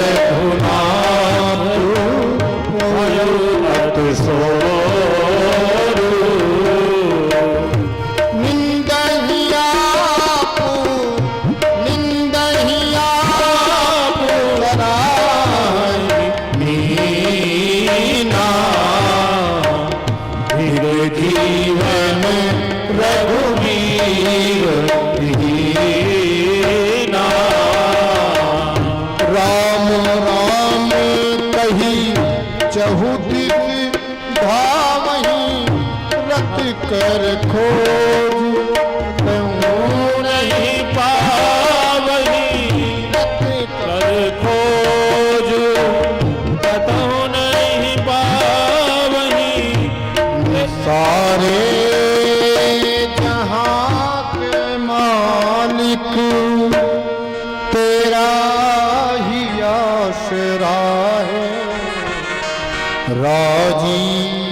हैं हम उसी में जिसमें तेरी है राजी हैं हम उसी में जिसमें तेरी रजा है सारे जहां के मालिक। सभी लोग ताली बजाएं और भगवान को प्रार्थना करें।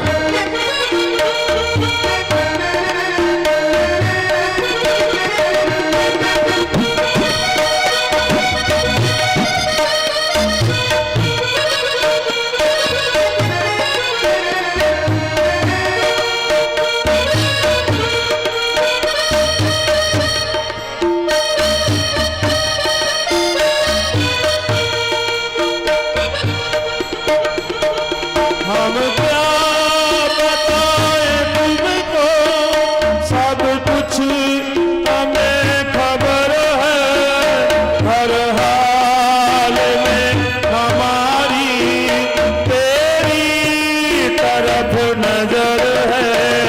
हम क्या बताएं तुमको सब कुछ तुम्हें खबर है हर हाल में तुम्हारी तेरी तरफ नजर है। किस्मत है वो हमारी किस्मत है हमारी तेरा फैसला है राही है हम उसी में जिसमें तेरी रजा है सारे जहां के मालिक।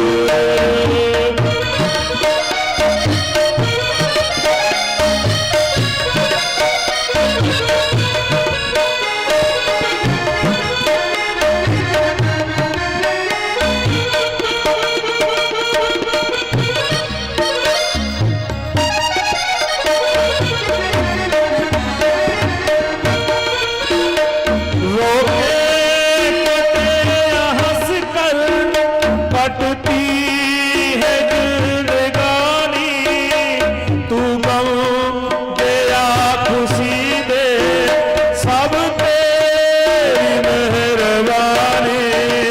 रोके कटे न तेरी जिंदगानी तू गम दे या खुशी दे सब तेरी मेहरबानी। तेरी खुशी समझ कर तेरी खुशी समझ कर सब गम भुला दिया है राजी है हम उसी में जिसमें तेरी रजा है सारे जहां के मालिक तेरा ही आसरा है राजी है हम उसी में जिसमें तेरी रजा है जिसमें तेरी रजा है जिसमें तेरी रजा है। बोलिए श्री रामचंद्र भगवान की जय। सभी अयोध्यावासी अपनी निद्रा को धिक्कारने लगे हैं और विलाप करते करते अयोध्या नगरी पुनः लौट गए। आज श्री राम रथारूढ़ होकर श्री राम लक्ष्मण एवं सीता सुमंत के साथ वेद श्रुति नामक नदी का उल्लंघन करके श्रृंगवेरपुर में आ गए हैं।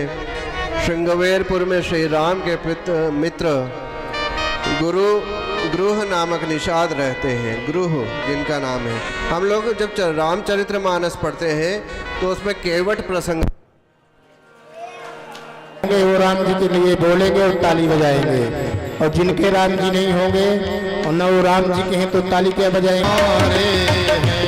हम राम जी के नाम जी हमारे ओ हम प्राणों के प्यारे हैं, ओ हमें प्राणों के प्यारे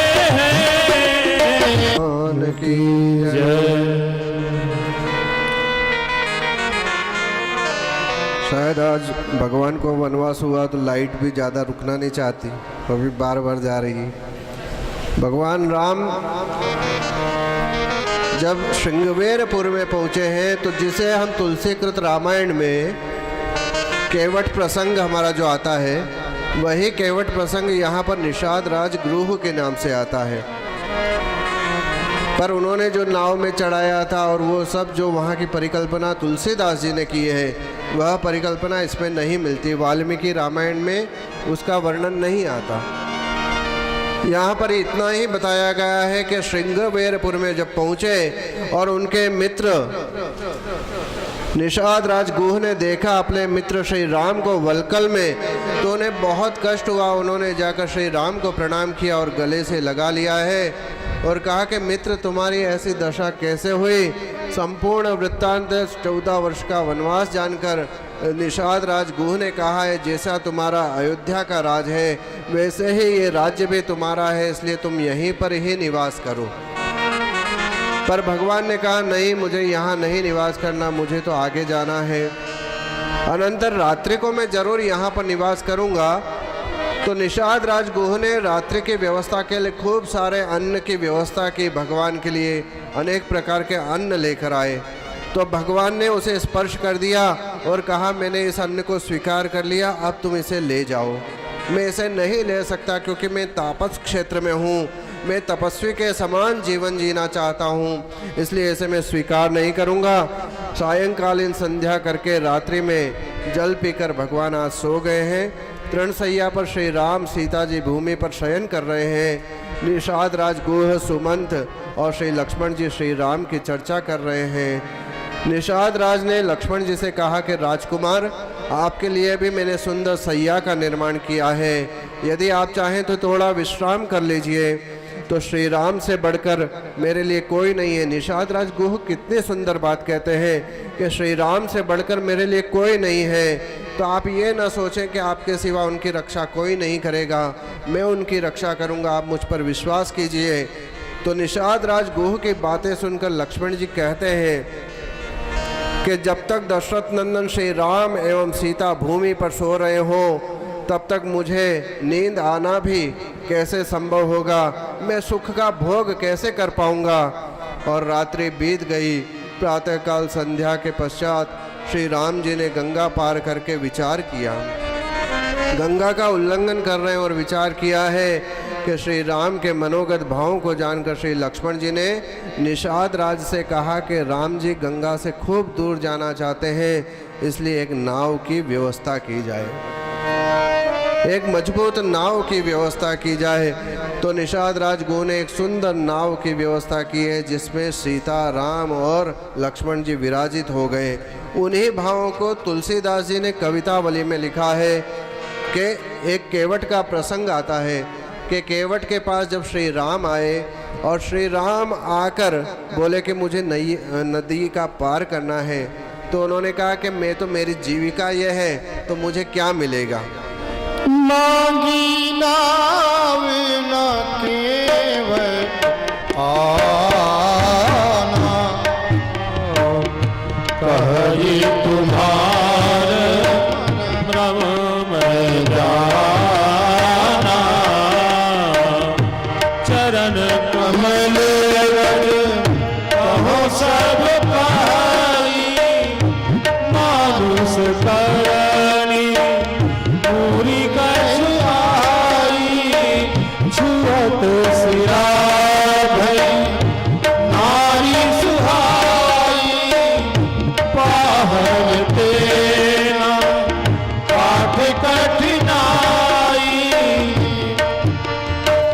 यही बेटी पालो सब परिवार,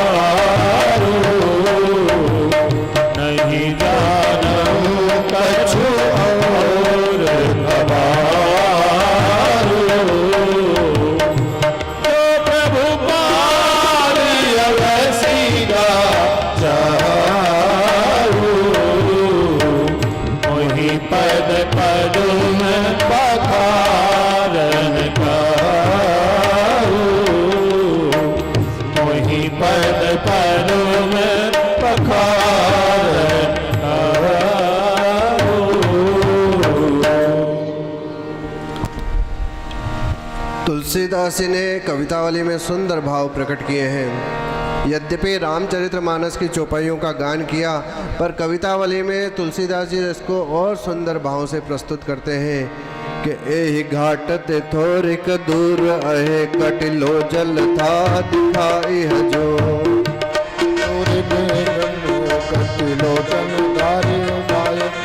पर से पग दूरी तरे तरनी धरनी धर क्यों समझाई है जो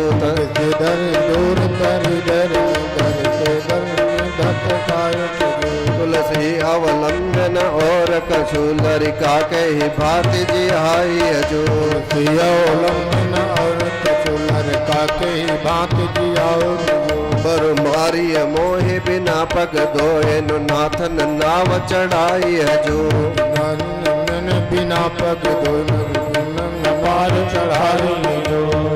तो तुलसीदास जी को केवट के माध्यम से कहते हैं कि यही घाट ते थोरिक दूर आए। श्री राम जी कहते हैं मेरे पास देने के लिए कुछ नहीं है, मैं सब कुछ छोड़ कर आया हूँ, मेरे पास अब देने के लिए कुछ भी नहीं है। तो केवट कहते हैं यदि आपके पास देने के लिए नहीं है तो मैं आपको सीधा सा उपाय बता देता हूँ कि एहि घाट ते थोरिक दूर अहे कटिलो जल था दिखाई हजू। आप जब गंगा जी में उतरेंगे तो इस गंगा जी का जो प्रवाह है वो प्रवाह अधिक नहीं है, आपके कमर तक है। कटिलो जल था दिखाई हजू, तो आप ऐसे ही चल के जा सकते हैं, नाव को भूल जाओ।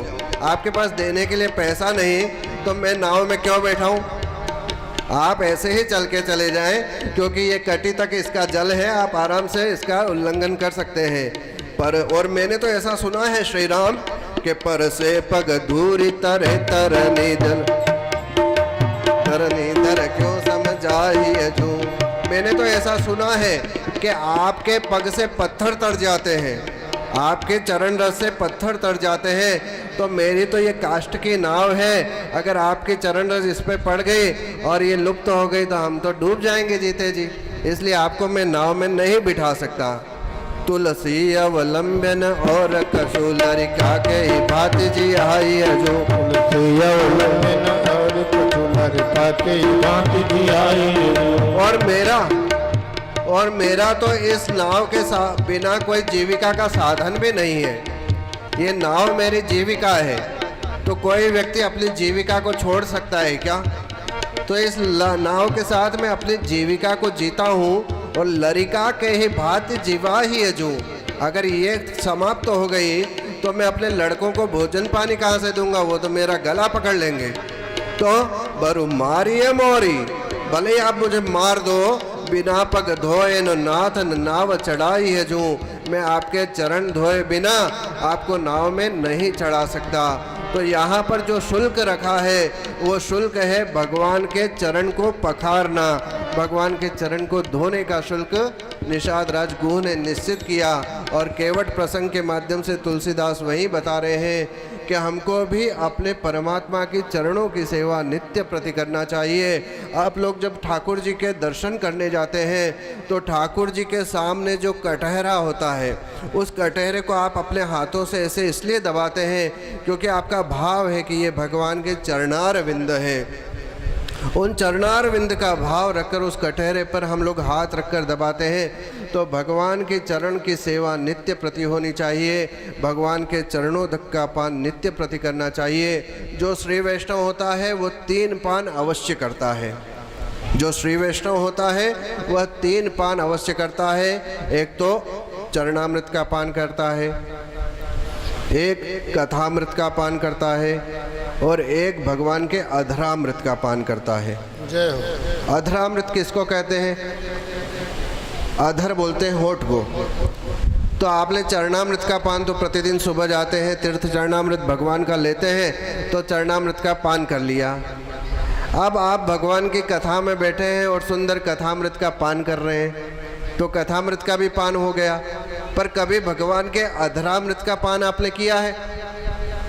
भगवान का अधरामृत है उनका प्रसाद, जो प्रसाद भगवान आरोगे वही प्रसाद श्री वैष्णव को खाना चाहिए, और जो प्रसाद भगवान नहीं खाते वो प्रसाद उस वस्तु को हमें देखना तक नहीं चाहिए। पर हमारी ऐसी विडंबना रही है, जितनी भारतीय संस्कृति का ह्रास हम हिंदुओं ने किया है उतना किसी ने नहीं किया। हम लोगों ने क्या बनाया? गोपाल छाप जर्दा। जिस जर्दे से भगवान का दूर दूर तक लेना नहीं है, उस पर भगवान का नाम लगाया है गोपाल छाप जर्दा। ठीक है।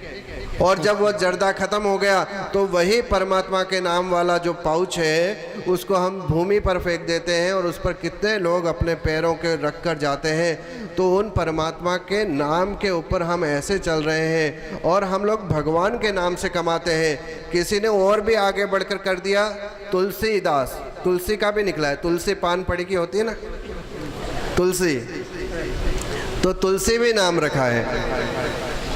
जिस भगवान का संबंध माखन मिश्री से रहा उसको हमने कैसे जर्दा, कैसी वस्तुओं से जोड़ा है, बीड़ी से जोड़ा है। बीड़ी पर भी इनका नाम है, दशरथ बीड़ी होती है। तो यह हमारी विडंबना रही है। हम लोग फटाके भी, उसमें लक्ष्मी जी का फोटो होता है, और जब हमको फटाके जलाने होते हैं तो उसी कागज़ को हम जलाते हैं जिसमें लक्ष्मी जी का फ़ोटो होता है। तो हमसे ज़्यादा हमारे परमात्मा की, हमारे देवों की अवमानना किसी ने नहीं की। हमें सजग होने की आवश्यकता है अपने परमात्मा के प्रति, उनके गुणों के प्रति, उनके आदर भाव के प्रति। हम लोग निरंतर समर्पित भाव से उनके प्रत्येक भावों को स्वीकार करें, और भगवान ने जैसे शास्त्र में आज्ञा दी है उसी आज्ञा के अनुरूप हमारा यदि जीवन बनेगा तो पुनः राम राज्य की स्थापना होगी। आज यद्यपि समय हो गया है, आगे का जो प्रसंग है, जो भगवान वन में जो जो लीला हुई है भगवान के साथ, वह हम कल वर्णित करेंगे। यहाँ से जो व्यवस्था है आज की और कल की, वो आपको सूचित करने में आएगी। आगे यजमान परिवार आके झांकी की आरती करेंगे, भगवान वाल्मीकि रामायण की आरती करेंगे। पश्चात हम लोग इस कथा को आज विराम देते हैं। जय श्रीमन नारायण।